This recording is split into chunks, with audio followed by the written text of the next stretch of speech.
Episode की शुरुआत में हमें एक मेड को दिखाया जाता है जो कि शहर में आई थी। दूसरी ओर हमें एक लड़के को दिखाया जाता है जो कि अपने रूम में पड़ा हुआ था। तभी उसके घर की बेल बजती है। जब वो नीचे आकर देखता है तो उसके सामने एक मेड थी। वो मेड कहती है, आपको परेशान करने के लिए माफ़ी चाहती हूँ, पर क्या आप मुझे कोई काम देंगे। वो लड़का उस मेड को अंदर ले आता है। वो कहता है, मेरे पेरेंट्स घर पर नहीं है तो इसलिए थोड़ी यहाँ पर गंदगी है, क्या तुम्हें कुछ पीने के लिए चाहिए। वो अपने मन में सोचता है, एक अनजान लड़की मेरे घर पर आई है, कहीं ये मुझे स्कैम तो नहीं कर रही। वो उससे पूछता है, वैसे तुम सर्वेंट के रूप में किस तरह का काम करती हो, क्या तुमने पहले भी कहीं किया है। मेड कहती है, वेल मैं एक असैसिन हूँ और मैं डिस्पोजल लोगों को मारती हूँ जो मेरे मास्टर को गलत ठहराते हैं, और मेरे मास्टर ने ही इस जगह को मुझे रेफर किया है। वो लड़का अपने मन में कहता है, मुझे इसे बिना अपसेट करे यहाँ से निकालना होगा। वो कहता है, तुम्हारा क्या मतलब था कि तुम्हारे मास्टर ने मुझे रेफर किया है, क्या तुम्हारा हमारी फैमिली से कोई कनेक्शन है। वो मेड कहती है, हाँ, तुम मेरे मास्टर के बच्चे की वाइफ के कजिन के दूसरे बेटे हो। वो लड़का कहता है, ये तो प्रैक्टिकली एक स्ट्रेंजर हुआ। वो लड़का कहता है, मैंने इसे शायद गुस्सा दिला दिया, मुझे जल्दी बात बदलनी होगी। वो कहता है, वैसे तुम किस तरह के असैसिन मेथड में स्पेशलाइज हो। वो मेड ग्राउंड में जाकर उसे अपनी असैसिन स्किल दिखाती है और काफी सारे नाइफ्स को एक पेड़ पर मारती है। वो कहती है, तुम्हें क्या लगता है। वो लड़का काफी घबरा जाता है। वो कहता है, सॉरी, लेकिन मुझे किसी असैसिन की जरूरत नहीं है, और इसके अलावा मैं तुम्हारे मास्टर को भी नहीं जानता जिसने मुझे रेफर किया है, तो मैं तुम्हें हायर नहीं कर पाऊंगा। ये सुनकर वो मेड कहती है, आपको परेशान करने के लिए सॉरी। वो अपना सामान पैक करती है और घर से निकल जाती है। वो उसकी बात को याद करती है जिसमें उसने कहा था कि हम प्रैक्टिकली एक स्ट्रेंजर है। वो सोचती है, अब मुझे कहाँ जाना चाहिए। वो रेलवे लाइन क्रॉस करने वाली होती है, लेकिन वो देखती है कि वो लड़का भागकर उसकी ओर ही आ रहा है। वो लड़का कहता है, मिस सर्वेंट, आप अपनी एक चीज़ भूल गई है। लेकिन तभी एक ट्रक उस लड़के के सामने आ जाता है। वो ट्रक उस लड़के को टक्कर मारने ही वाला होता है, लेकिन वो मेड तेजी से आती है और उस लड़के को बचा लेती है। वो लड़का उसका शुक्रिया करता है। वो मेड कहती है, मैंने पहले कभी किसी को नहीं बचाया, मेरा दिल बहुत तेजी से धड़क रहा है। वो लड़का उसे उसकी घंटी लौटा देता है। अब वो मेड वहाँ से जाने लगती है। वो लड़का आवाज़ लगाकर कहता है, मैं किसी को सफाई के लिए ढूंढ रहा था, क्या तुम वो काम जानती हो। वो दोनों अब घर पर आ जाते हैं। वो मेड अपने हथियार को दिखाकर कहती है, ये वाला सबसे सिंपल है और चलाने में काफ़ी आसान है, ये सीधा टारगेट पर जाकर हिट करता है। वो लड़का कहता है, मिस सर्वेंट, मैंने आपसे सफाई के बारे में पूछा था। वो मेड थोड़ा सोचकर कहती है, सफाई, हाँ, मुझे सारी तरह की सफाई के बारे में पता है। वो लड़का कहता है, नहीं, थोड़ा इधर उधर देखो, मेरा मतलब इस कमरे में फैले हुए कचरे की सफाई से है। वो मेड कहती है, अच्छा, तो ये जरूर बॉडी बैग्स होंगे। वो लड़का कहता है, अपनी असैसिन शब्दावली को छोड़ो, मेरा मतलब लॉन्ड्री और कचरे की सफाई जैसे घरेलू काम से है। वो लड़का अपने मन में कहता है, इसने मेरी जान बचाई और ये देखने में बुरी नहीं लगती, तो इसलिए मैं इसे अपने घर ले आया। वो मेड कहती है, तो अगर मैं ये घरेलू काम कर लेती हूँ तो क्या आप मुझे हायर करेंगे। लेकिन हमें दिखाया जाता है कि वो एक भी काम ठीक से नहीं कर पाती है। जैसे ही वो आगे बढ़ती है, वो फिसल कर गिर जाती है और सारा पानी उसके ऊपर फैल जाता है। वो लड़का कहता है, तुम थोड़ी नहीं, बहुत ज़्यादा क्लमसी हो। वो मेड कहती है, मुझे माफ़ कर दीजिए, इतना सब होने के बाद मैं श्योर हूँ कि आप मुझे हायर नहीं करेंगे। वो लड़का कहता है, वेल, मैंने ही तुम्हें ऐसे काम करने के लिए कहा है जिसकी तुम्हें आदत नहीं है। कोई भी चीज़ कभी भी सीखी जा सकती है, मैं तुम्हारी इसमें हेल्प करूंगा। वो दोनों मिलकर लिविंग रूम की सफाई पूरी कर लेते हैं।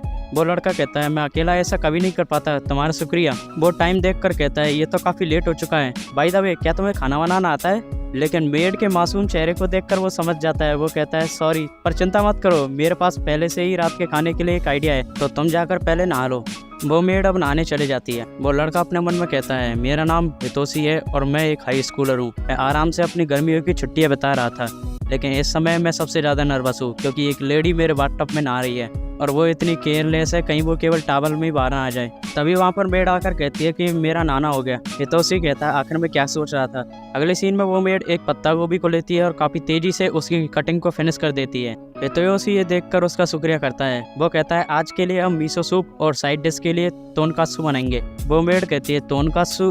हितोशी कहता है, क्या तुम्हें नहीं पता तोनकात्सु क्या होता है। वो मेड कहती है, सॉरी, लेकिन मैंने खाने को हमेशा एक पेट भरने की चीज़ के रूप में ही देखा है, तो मुझे उसके टेस्ट और लुक से ज़्यादा फर्क नहीं पड़ता। वो लड़का कहता है, क्या तुम सीरियस हो। लेकिन चिंता मत करो, जब तुम इस तोनकात्सु को खाओगी तो तुम्हारे वर्ड अपने आप चेंज हो जाएंगे। हितोशी उसे तोनकात्सु के इतिहास के बारे में बताता है कि कैसे 60 साल पहले दो बूढ़े कपल ने मिलकर तोनकात्सु को एक साइड डिश के रूप में बनाया, लेकिन अब ये सेलिब्रिटीज के बीच में भी काफी प्रसिद्ध है। वो मेड कहती है, प्लीज आप ये इसे खा लीजिए।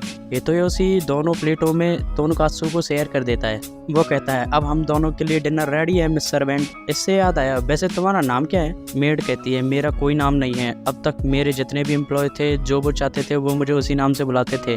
आप भी जो चाहे मुझे बुला सकते हैं। हितोयोशी कहता है, फिलहाल के लिए तो मैं तुम्हें मिस सर्वेंट ही बुलाऊंगा, जैसे ही मुझे तुम कोई नाम पसंद आएगा मैं तुम्हें बता दूंगा। मेड अब तोनकात्सु को खाती है। हितोयोशी उससे पूछता है, तो तुम्हें कैसा लगा? वो मेड अपने मन में सोचती है, हमेशा की तरह मैं अच्छे और बुरे खाने में फ़र्क नहीं कर पा रही हूँ, लेकिन मैं इसकी गर्मी को महसूस कर पा रही हूँ। वो कहती है, ये अब तक की सबसे डिलीशियस डिश है। वो अपने मन में सोचती है, क्या ये सब इस पर्सन की वजह से है? हितोयोशी उससे कहता है, मैंने सेकंड फ्लोर पर तुम्हारा रूम तैयार कर दिया है, अगर तुम्हें कोई और परेशानी हो तो मुझे बता देना। मेड कहती है, तुमने मेरे लिए भी एक रूम तैयार किया है। हमें पास्ट का सीन दिखाया जाता है जिसमें मेड को सब स्नो की तरह वाइट स्किन वाली या फिर कोल्ड हार्ट कहकर बुलाते थे। वो अपने मन में कहती है, मैं नहीं चाहती कि ये पर्सन मुझे उस कोल्ड नेम से बुलाए। हितोयोशी उससे कहता है, तुम तोनकात्सु नहीं खा रही? ओह मैं समझ गया, तुम्हें तोनकात्सु सॉस चाहिए ना। जब मेड तोनकात्सु को सॉस के साथ खाती है तो वो उसे काफ़ी ज़्यादा पसंद आ जाता है। अगले सीन में हितोयोशी सो रहा था, लेकिन उसे सोते हुए डरावना सपना आता है और उसकी आंखें खुल जाती है। वो कहता है, ये सपना मुझे काफ़ी दिनों बाद आया है। उसे भूख लगती है तो वो नीचे खाना खाने के लिए चला आता है। उसे किचन में से कुछ अजीब आवाज़ें आ रही थी। उसे मेड की बात याद आती है जिसमें उसने कहा था कि उसका मेन काम असैसिन का है।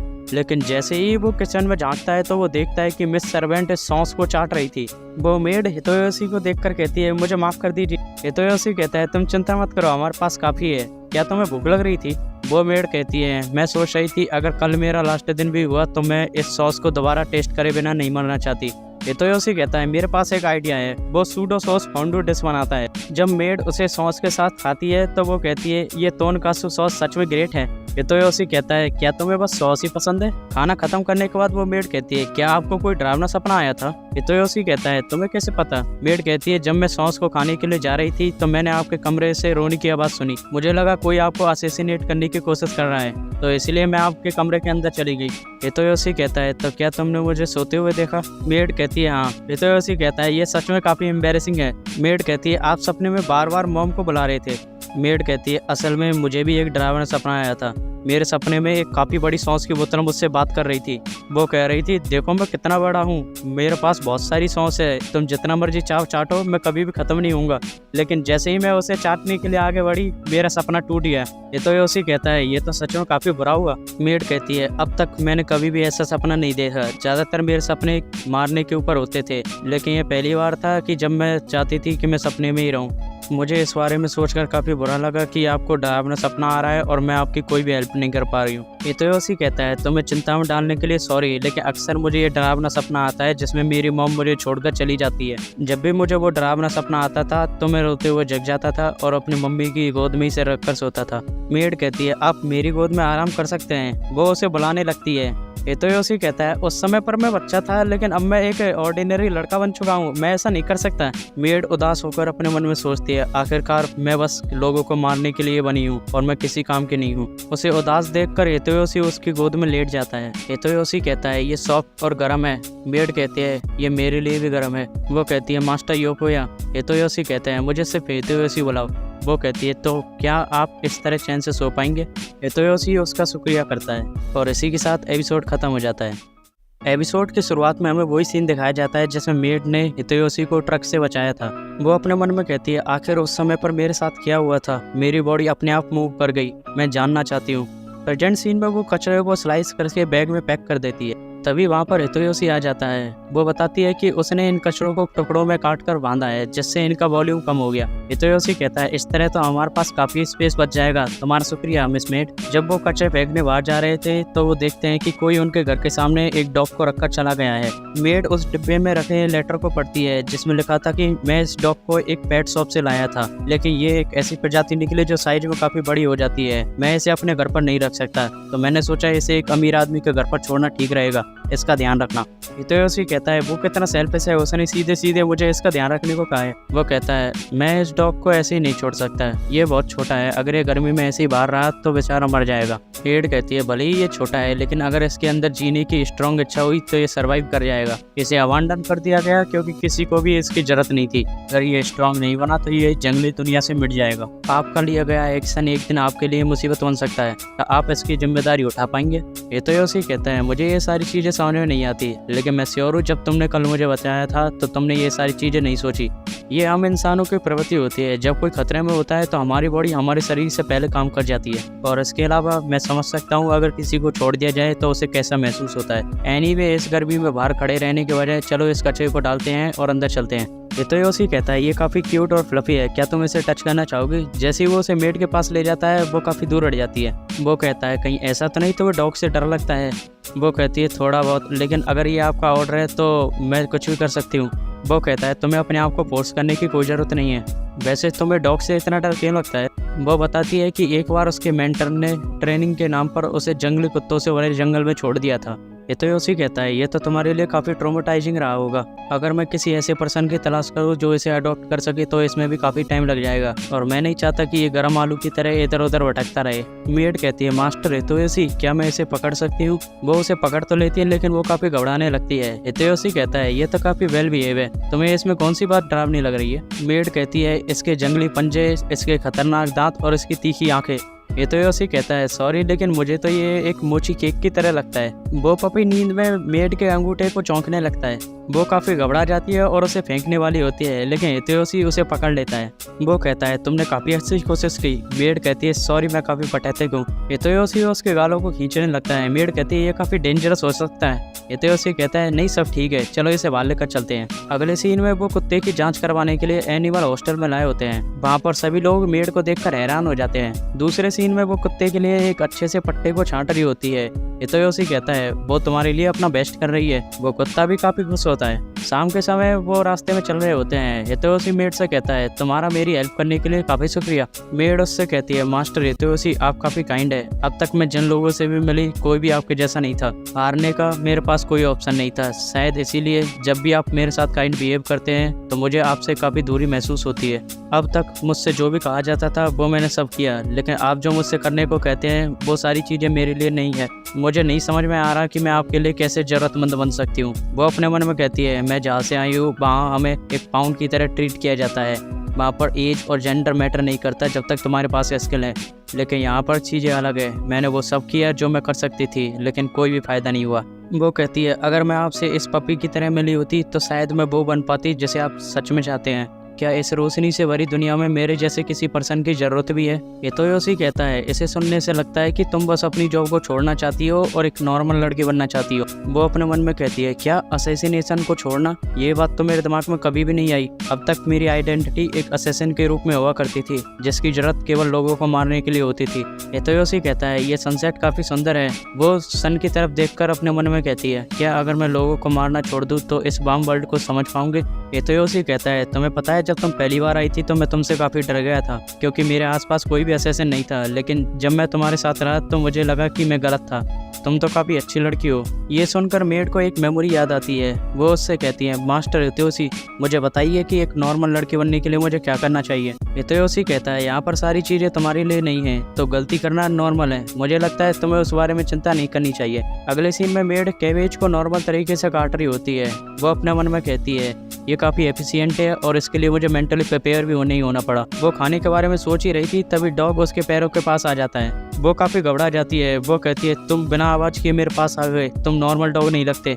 वो डॉग काफ़ी घबरा जाता है। वो कहती है कहीं ऐसा तो नहीं तुम्हें भूख लग रही है? वो उसे खाना दे देती है। जब पपी खाना खा रहा था तो वो उसे टच करने ही वाली थी, लेकिन तभी हितोयोशी आ जाता है। वो अपना हाथ हटा लेती है। वो कहता है अच्छा तो तुम इसे खाना खिला रही थी, तुम्हारा शुक्रिया। वो कहता है तुम्हारा पेट गोल और स्पूजी है, बिल्कुल मोची की तरह। मोची? अरे हाँ, तुम्हारा नाम होगा अगिमोची तारो। मेड कहते हैं ये तो काफ़ी वंडरफुल नाम लगता है। हितोयोशी कहता है ओह तो तुमने मेरे लिए कैबेज को भी काट दिया, तुम्हारा शुक्रिया। अब तुम एक नॉर्मल मेड बन रही हो। ये सुनकर वो काफ़ी खुश हो जाती है। डॉग हितोयोशी के पैरों के पास आकर उससे खेलने के लिए कहता है, लेकिन हितोयोशी कहता है कि तुम्हें डिनर तक वेट करना होगा। वो मेड कहती है क्या तब तक मैं इसे पकड़ लूँ? हितोयोशी कहता है तुम्हें अपने आप को फोर्स करने की कोई ज़रूरत नहीं है। मेड कहती है अब तक नॉर्मल बनने के बारे में जितना भी कुछ जानती हूँ वो बस उतना ही है जितना आपने मुझे बताया है। मैं बस ऐसे ही डरी नहीं रह सकती, मैं आपकी बातों में विश्वास करना चाहती हूँ। हितोयोशी कहता है फिर तो मैं भी तुम में बिलीव करता हूँ। ये सुनकर मेड काफ़ी खुश हो जाती है। पहले तो वो उसे टच करने में काफ़ी डर रही थी, लेकिन जब वो उसके पेट को सहलाती है तो उसे भी काफ़ी अच्छा लगता है। वो हितोयोशी की बात को याद करते हुए कहती है शायद मैं अब समझ सकती हूँ कि तुम्हें कैसा फील हो रहा है। डिनर के टाइम पर जब मेड खाना खाती है तो वो उसे काफी पसंद आता है। उसके खाना खत्म करने के बाद हितोयोशी कहता है, क्या तुम और लेना चाहोगी? मेड कहती है, मैं आपको ऐसे ही परेशान नहीं कर सकती, लेकिन उसके हाथ में प्लेट को देखकर हितोयोशी कहता है, तुम्हारी बॉडी तुमसे ज्यादा ऑनेस्ट है। हितोयोशी कहता है, जो चीजें तुम्हें पसंद है उनके लिए सेल्फिश होना नॉर्मल है।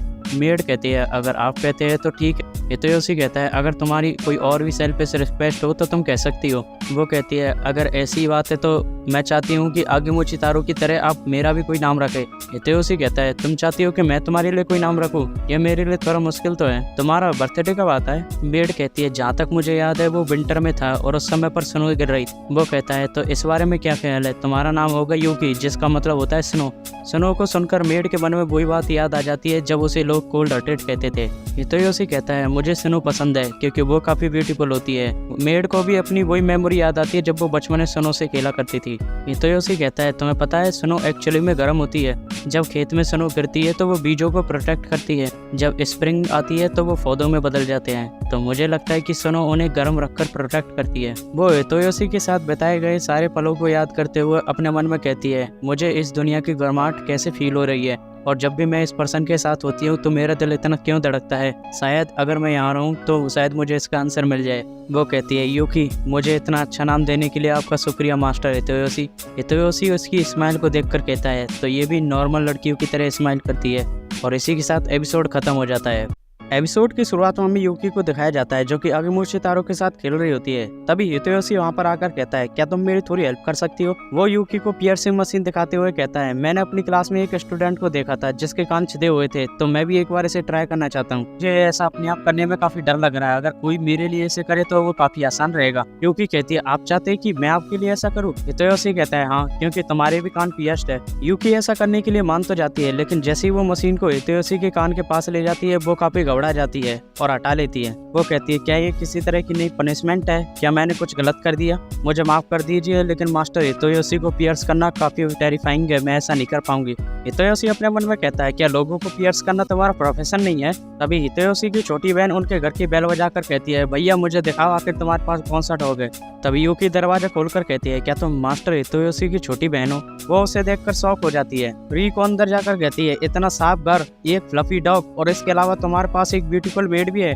आखिर तुमने अभी तक इस बारे में मुझे क्यों नहीं बताया? हितोयोशी कहता है, मैंने सोचा अगर मॉम को इस बारे में पता चलेगा तो वो काफी परेशान होंगे। रिको कहती है, और डैड ने इस बारे में क्या कहा? हितोयोशी कहता है, मैंने उनसे पूछा क्या हम एक मेट रख सकते हैं, और हमेशा की तरह उन्होंने एक ही बार में हाँ कर दिया। रिको कहती है, वो तो ठीक है, लेकिन तुमने इस बारे में मुझे क्यों नहीं बताया? मैं तुम्हें कभी माफ नहीं करूंगी। यूकी कहती है, क्या आप दोनों अलग अलग जगह रहते हैं? यूकी को उससे बात करते हुए देख रिको शर्मा जाती है और अपना मुंह मोड़कर कहती है, सिस्टर तुम बहुत ज्यादा सुंदर हो। हितोयोशी कहता है, रिको को सुंदर लोग बहुत पसंद है, इसलिए मैं तुम्हें नहीं बताना चाहता था, तुम बहुत नेगी हो। रिको कहती है, मैंने अपने आप को अभी तक इंट्रोड्यूस नहीं किया है, मेरा नाम है रिको, जिसका मतलब होता है स्मार्ट। तुम मुझे स्मार्ट रिको के नाम से भी याद रख सकती हो। इसे आपका नाम क्या है? वो कहती है, मेरा नाम है यूकी। रिको कहती है, ये तो काफी अच्छा नाम है। यूकी कहती है, हाँ, मास्टर हितोयोशी ने मेरा नाम रखा था। रिको कहती है, क्या भैया ने तुम्हारा नाम रखा था? यूकी कहती है, मैं एक असैसिन थी तो मेरा कोई फिक्शन नाम नहीं था, इसलिए मास्टर हितोयोशी ने मुझे ये नाम दिया। ये सुनकर रिको शॉक हो जाती है। हितोयोशी कहता है, ये सच है? रिको कहती है, ब्यूटीफुल और स्ट्रॉन्ग, ये तो परफेक्ट है। वो कहती है, क्या तुम मेरी नोटबुक में अपना नाम रख सकती हो? यूकी मान जाती है। रिका हितोयोशी से रहती है, ये एक किलर से ज्यादा किसी अमीर फैमिली की हाउस होल्ड लेडी लगती है। यूकी कहती है, मैंने साइन कर दिया। उसकी हैंड राइटिंग को देखकर वो दोनों अपने मन में कहते हैं, हमने जैसा इमेजिन किया था ये तो उससे बिल्कुल अलग है। यूकी कहती है, मुझे माफ कर दीजिए अगर आपको अच्छा नहीं लगा हो तो। रिको कहती है, ऐसा कुछ नहीं है, बस तुम्हारी हैंड राइटिंग का स्टाइल थोड़ा अलग है। यूकी कहती है, मैं कन्वर्सेशन में ज्यादा अच्छी हूँ, काम के चलते मुझे दुनिया भर में ट्रैवल करना होता था, इसलिए मुझे 12 डिफरेंट लैंग्वेज आती है, लेकिन मैं कभी कैलीग्राफी नहीं सीख पाई। रिको कहती है, ये तो काफी ग्रेट है, तुम मेरे समर प्रोजेक्ट की सब्जेक्ट बनोगी, क्या ये तुम्हारे लिए ठीक है? यूकी कहती है, मुझे कोई परेशानी नहीं है। रिको कहती है, तो सबसे पहले मैं तुम्हारी असैसिन साइड देखना चाहती हूँ। हितोयोशी कहता है, तुम इन सब बातों के बारे में नहीं लिख सकती। रिको कहती है, वो मुझे पता है, मेरी रिसर्च डायरी एक ब्यूटीफुल मेड के बारे में जो असैसिन की तरह दिखती है। यूकी उससे कहती है, तो क्या आप मेरे साथ बैकयार्ड में चल सकती हैं? उसने यूकी के सिर पर एक एप्पल रख दिया था और वो उस पर दूर से चाकू से निशाना लगाती है। रिको को वो काफी अमेजिंग लगता है। वो उससे कहती है, आखिर तुमने वो चाकू कहाँ से निकाला था? तुम्हारे पास फिलहाल कितने चाकू है? यूकी कहती है, पहले मेरे पास 16 चाकू थे, लेकिन मास्टर हितोयोशी ने कहा कि ये काफी ज्यादा है, इसलिए मैंने उन्हें हटा दिया और अब मेरे पास सिर्फ 5 चाकू है। रिको कहती है वो कहाँ पर है। यूकी कहती है मेरे ऊपर वाले कपड़े में एक चाकू है और मेरी दोनों लेग के स्टाफ में 2-2 चाकू है, इस तरह टोटल 5 है। वो उसे दिखाने लगती है। हितोयोशी उसे रोकने की कोशिश करता है, लेकिन रिको उसे काफी ध्यान से नोट कर रही थी। दूसरे सीन में रिको कहती है तुम्हारे सर पर ये बेल काफी क्यूट लग रही है, लेकिन क्या इससे तुम्हारे मिशन में कोई प्रॉब्लम नहीं होती। यूकी कहती है बेल की आवाज टारगेट तक पहुंचने से पहले ही मैं उनका सफाया कर देती हूँ। तो रिको कहती है ये तो सच में काफी कूल है। तभी उसके पेट से आवाज आने लगती है। हितोयोशी हंसकर कहता है तुम्हारे पेट की आवाज हमारे कानों तक पहुंच रही है। रिको कहती है मैं इसमें कुछ नहीं कर सकती, मुझे भूख लग रही है। वो कहती है क्यों ना हम में से यूकी की फेवरेट डिश बनाए। यूकी कहती है मैं अपनी फेवरेट डिश के बारे में श्योर नहीं हूँ। दूसरे सीन में यूकी सब्जी को काटते हुए कहती है ये मैंने देखा है कि सब्जी को ऊपर फेंक कर काटने के बजाय इस तरह काटने से वो जल्दी और बराबर हिस्सों में कटती है। दूसरे सीन में हमें दिखाया जाता है कि वो तीनों रेस्टोरेंट के अंदर होते हैं। हितोयोशी कहता है हम तुम्हारी कैबेज को आज रात को खा लेंगे। तभी रिको एक समर फेस्टिवल का पोस्टर देखकर कहती है मैं वहाँ पर जाना चाहती हूँ। हितोयोशी यूकी से कहता है समर फेस्टिवल में लोग वो भी बेचते हैं। यूकी कंफ्यूज थी। हितोयोशी कहता है मेरा मतलब सॉस सैंडविच। ये सुनकर यूकी कहती है सॉस सैंडविच। दूसरी ओर हमें समर फेस्टिवल का सीन दिखाया जाता है जिसमें रिको एक टॉय पर निशाना लगा रही थी, लेकिन वो फेल हो जाती है। अब यूकी निशाना लगाती है, लेकिन वो भी फेल हो जाती है। वो कहती है मैं शूटिंग में इतनी अच्छी नहीं हूँ। दूसरी ओर जब एक गेम में फिश को पानी से निकालने की बारी आती है तो यूकी काफी तेजी से बहुत सारी फिश को निकाल देती है। रिको कहती है मुझे भी अपनी ये ट्रिक सिखाओ। यूकी उसका हाथ पकड़कर बताती है कि पहले अपनी प्रेजेंस को मिनिमम करो और जैसे ही मछली पास आए उसके पीछे से तेजी से मूव करो। शॉप ओनर रिको से कहता है तुम्हारी सिस्टर काफी जेंटल है। यूकी को ये सुनकर अच्छा लगता है। दूसरे सीन में एक शॉप ओनर खाने के सामान पर सॉस डालकर यूकी को देता है। यूकी उसे खाने के बाद कहते हैं ये सॉस काफी डिलीशियस है। रिको कहती है तुम तो एक गिलहरी की तरह खा रही हो। शॉप ओनर कहता है तुम्हें इतने मजे से खाता देख मुझे भी काफी अच्छा लग रहा है, तुम ये भी फ्री में ले जा सकती हो। रिको कहती है मैं ड्रिंक लेने जा रही हूँ, मैं थोड़ी देर में आ जाऊंगी। दूसरे सीन में वो दोनों एक जगह पर बैठे होते हैं। यूकी कहती है तो फेस्टिवल ऐसा होता है। हितोयोशी कहता है तो तुमने कभी फेस्टिवल अटेंड नहीं किया। यूकी याद करती है कि कैसे उसके लिए फेस्टिवल लोगों को मारने के लिए बस एक चांस होता था। तभी फायरवर्क्स शुरू हो जाते हैं। रिको भी वहाँ पर आ जाती है। वो कहती है समर फेस्टिवल ग्रेट होता है। यूकी भी कहती है हाँ। हितोयोशी बस यूकी को ही देखे जा रहा था। अगले सीन में वो तीनों रास्ते में चल रहे होते हैं। रिको कहती है आज तो मेरा पेट फुल हो गया और हमने सॉस सैंडविच भी खरीद ली है। वो अपनी डायरी को देखकर यूकी से कहती है इस डेटा के अनुसार तुम एक दिन में केवल 8 सॉस सैंडविच खा सकती हो और वो तुम पहले खा चुकी हो, इसका मतलब तुम्हें और नहीं मिलेगी। यूकी उदास चेहरे के साथ कहती है ठीक है। हितोयोशी अपने मन में सोचता है आखिर बड़ी बहन यहाँ पर कौन है। अभी एक बाइकर उनकी ओर तेजी से आता है। वो उनसे टकराने वाला था, लेकिन यूकी तुरंत रिको को बचा लेती है। हितोयोशी उनसे पूछता है क्या तुम्हें कहीं चोट तो नहीं लगी। रिको कहती है ये पहली बार है जब डैड के अलावा किसी और ने मुझे प्रिंसेस की तरह कैरी किया है। बाइक के चक्कर में उनकी सॉस भी फैल चुकी थी। हितोयोशी कहता है इस तरह के लोगों को सजा मिलनी चाहिए। यूकी कहती है सजा। हितोयोशी कहता है हाँ, ऐसे लोग बिना किसी की परवाह किए स्ट्रीट पर तेजी से बाइक चलाते हैं जिससे कोई लोग मर भी सकते हैं। इनके बारे में ऐसा सोचना नॉर्मल है। यूकी कहती है ठीक है मैं समझ गई। ऐसा बोलकर वो उसका पीछा करने चली जाती है। रिको कहती है हमें भी उसके पीछे जाना होगा। जब वो बुरे लोगों को पीटेगी तो वो सीन काफी अमेजिंग होगा। क्योंकि बिल्डिंग के ऊपर से बाइकर का पीछा कर रही थी और वो दोनों भी यूकी का पीछा कर रहे थे। यूकी जैसे ही बाइकर को देखती है वो ऊपर से चाकू फेंक कर मारती है और उसके बाइक का टायर फट जाता है और वो गिर जाता है। वो उसके पास चाकू लेकर जाती है। हितोयोशी कहता है तुम उसे नहीं मार सकती। यूकी उसके हेलमेट पर उंगली मारकर कहती है ये तुम्हारी पनिशमेंट है। यूकी हितोयोशी से कहती है शायद नॉर्मल काम का मतलब वही होता है जब तुम्हें दोबारा भूख लग जाए। हितोयोशी कहता है चलो तुम्हारे लिए दोबारा सॉस सैंडविच खरीदते हैं। बाइकर अभी भी सदमे में था। रास्ते में चलते हुए रिको कह रही थी आज तो बहुत सारी चीजें हो गई, अगर मैं उन लोगों को इन बारे में बताऊंगी वो काफी हैरान हो जाएंगे। यूकी कहती है क्या ये ऐसी चीज है जैसे हर कोई करता है। रिको कहती है हाँ, क्या तुमने कभी स्कूल अटेंड नहीं किया। वहाँ पर तुम काफी सारे दोस्तों से मिलती हो और बातें करती हो। वहाँ पर काफी सारी क्लब एक्टिविटीज भी होती है। स्कूल काफी अमेजिंग होता है। रिको को उसकी मॉम के खाने का मैसेज आता है। वो कहती है अचानक मुझे भूख लगने लग गई है, मुझे जल्दी घर जाना होगा। ऐसा बोलकर वो चली जाती है। हितोयोशी कहता है ये एक सेकंड के लिए भी एक जगह पर नहीं रह सकती। यूकी कहती है कुछ भी हो लेकिन आज मुझे काफी अच्छा लगा। अगर नॉर्मल होना ऐसा ही है तो मैं जरूर एक बार स्कूल जाना चाहती हूँ। हितोयोशी अपने मन में सोचता है वैसे यूकी कितने साल की होगी। वो उससे कहता है अगर तुम फ्रेंड्स बनाना चाहती हो तो स्कूल काफी अच्छी जगह है, तुम एक बार इसे ट्राई क्यों नहीं करती। फर्स्ट सेमेस्टर एंड हो चुका था और नया सेमेस्टर लग गया था। हमें क्लासरूम का सीन दिखाया जाता है जिसमें एक स्टूडेंट आकर कहता है हितोयोशी क्या तुमने रूमर सुनी है, इस शहर में एक सुपर ब्यूटीफुल मेड है। हितोयोशी ये सुनकर अपने मन में कहता है यूकी सच में आई कैचिंग है और समर फेस्टिवल के बाद वो रिको के साथ ज्यादातर जाने लगी है। वो कहता है अरे मैंने तो इस रूमर के बारे में नहीं सुना। दूसरा लड़का कहता है मैंने उसे लाइब्रेरी में भी देखा था, वो अपने कॉस्प्ले के काम को काफी सीरियसली कर रही थी। हितोयोशी अपने मन में सोचता आखिर वो लाइब्रेरी में क्या कर रही थी। नया सेमेस्टर शुरू हुआ है और मैंने नहीं चाहता कि लोग मुझसे इस बारे में क्वेश्चन करें, इसलिए मैं इस बात को सीक्रेट ही रखूंगा कि वो मेरी मेड है। अभी टीचर आकर कहता है आज हमारी क्लास में एक नया ट्रांसफर स्टूडेंट आता है और वो और कोई नहीं यूकी होती है। वो कहती है मेरा नाम यूकी योकोया है और तुम मुझे यूकी बुला सकते हो। हितोयोशी ये देखकर शॉक हो गया था। वो अपने मन में कहता है आखिर ये यहाँ पर क्या कर रही है, और इसी के साथ एपिसोड खत्म हो जाता है। एपिसोड की शुरुआत में यूकी कहती है मेरा नाम यूकी योकोया है और तुम मुझे सिर्फ यूकी बुला सकते हो। टीचर कहता है ये हितोयोशी की कजिन है। वो उससे कहता है कि हितोयोशी के सामने वाली सीट पर जाकर बैठ जाओ।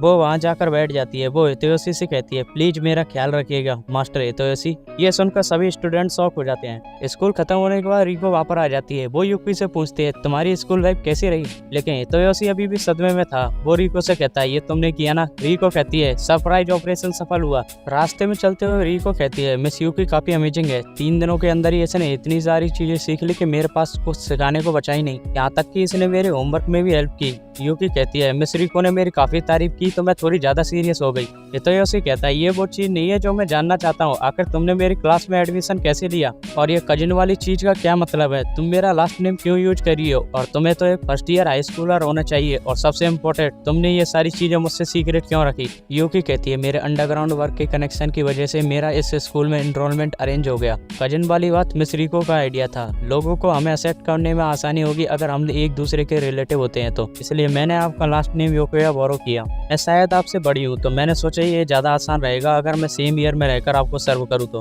हमने ये बात आपसे इसलिए सीक्रेट रखी क्योंकि मिस रिको ने कहा था कि ये ज्यादा इंटरेस्टिंग होगा। हितोयोशी ये सब सुनने के बाद रिको के सर पर मारता है। यूकी कहती है कहीं मैंने आपको गुस्सा तो नहीं दिला दिया। हितोयोशी कहता है मैं गुस्सा नहीं हूँ, मैं बस थोड़ा हैरान था। चलो छोड़ो भी, तुम्हारी नॉर्मल स्कूल लाइफ को साथ में एंजॉय करते हैं। दूसरे सीन में हमें लंच ब्रेक का सीन दिखाया जाता है जिसमें स्टूडेंट कासुता ब्रेड के लिए कॉरिडोर में भाग रहे थे। हितोयोशी उससे कहता है मैं कन्वीनियंस स्टोर जाने की प्लानिंग कर रहा हूँ, क्या तुम्हें कुछ लंच के लिए चाहिए।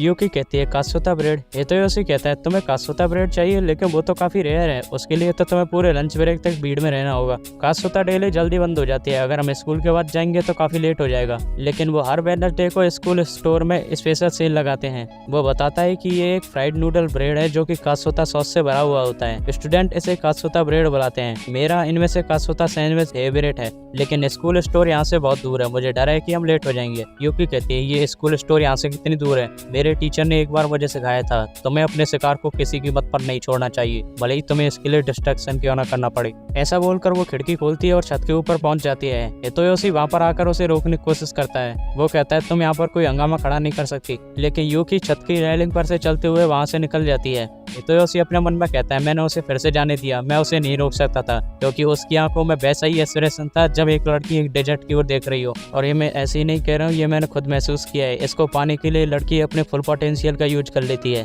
अगर कासुता सॉस को पाने की डिजायर उसे इतना प्रेरित कर रही है तो कोई भी उसे नहीं रोक सकता। स्टूडेंट की भीड़ को देखकर हितोयोशी कहता है ये तो कासुता ऑनर गार्ड की फर्स्ट वेव है। रिको बताती है कासुता ऑनर गार्ड उन लोगों का ग्रुप है जो कासुता ब्रेड खरीदने के लिए क्लासरूम से दूर कासुता डेली तक जाते हैं। ये एक पावरफुल सोल्जर्स का ग्रुप है जो अपनी लाइफ को रिस्क में डालकर कासुता ब्रेड को लेकर आते हैं। हितोयोशी इमेजिन करता है अगर ऐसे ही चलता रहा तो यूकी कासुता ऑनर गार्ड के सामने आ जाएगी और इससे बहुत बड़ी प्रॉब्लम खड़ी हो जाएगी। लेकिन प्रेजेंट सीन में यूकी छत के ऊपर से छलांग लगाती है और शॉप के मेन गेट के आगे लैंड करती है। वो अंदर जाकर कहती है क्या मुझे एक कासुता ब्रेड और कासुता सैंडविच मिल सकता है। दूसरे सीन में यूकी हितोयोशी को बताती है कि उन्होंने कहा कि एक पर्सन केवल एक कासुता ब्रेड ही ले सकता है। हितोयोशी एक नॉर्मल ब्रेड को लेकर कहता है मैं इस वाले को खा लूंगा, तुम उस वाले को खा सकती हो। यूकी कहती है लेकिन ये वाला आपको खाना चाहिए। हितोयोशी कहता है तुम उस बात की चिंता मत करो, मैं पहले भी इसे खा चुका हूँ और इसके अलावा ये तुमने अपनी मेहनत से हासिल किया है। वो उसकी बात मान जाती है। जब वो उसे खाती है तो वो उसे काफी पसंद आता है। हितोयोशी अपने मन में कहता है मैं इसके केयरलेस बिहेवियर के लिए इससे कंप्लेन करने वाला था, लेकिन इसे इतना खुश देखकर मैं भला कैसे माहौल को खराब कर सकता हूँ।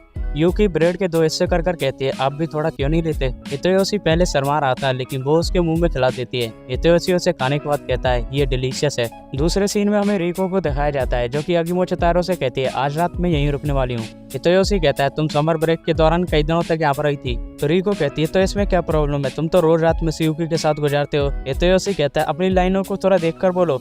रिको कहती है लेकिन मुझे लंबे समय से एक बड़ी वैन चाहिए थी। हम फैशन के बारे में बातें कर सकते हैं, देर रात तक प्यार के बारे में डिस्कस कर सकते हैं और चुपचाप स्नैक्स भी खा सकते हैं। मैं तो बड़ी वैन को इतना चाहती थी कि तुमको एक बड़ी वैन की तरह इमेजिन करने लग गई। वो कहती है मेरे दिमाग में एक आइडिया है, अगर तुम और मिस यूकी दोनों शादी कर लेते हैं तो मेरी विश पूरी हो जाएगी। हितोयोशी कहता है लेकिन यहाँ पर मुझे प्रिंसेस की तरह कैरी क्यों किया गया है। रिको कहती है लेकिन मेरे पर्सपेक्टिव से मिस यूकी तुम्हें सच में लाइक करती है। हितोयोशी कहता है क्या, लेकिन मुझे नहीं लगता उसे रोमांस जैसी चीजों में ज्यादा इंटरेस्ट है। रिको कहती है भैया मैं एक वुमेन को तुमसे ज्यादा अच्छे से समझ सकती हूँ। हितोयोशी कहता है लेकिन कुछ दिनों पहले उसने इनोसेंट फेस के साथ मुझे कासुता ब्रेड खिलाया था, मुझे तो उसमें कोई रोमांस नहीं लगा। रिको कहती है वो सच में तुम्हारे प्यार में गिर चुकी है, तुम दोनों की शादी का काउंटडाउन शुरू हो चुका है। वो कहती है मॉम तो इसके लिए मान जाएंगी, लेकिन डैड का पता नहीं, वो थोड़ी जिद्दी है।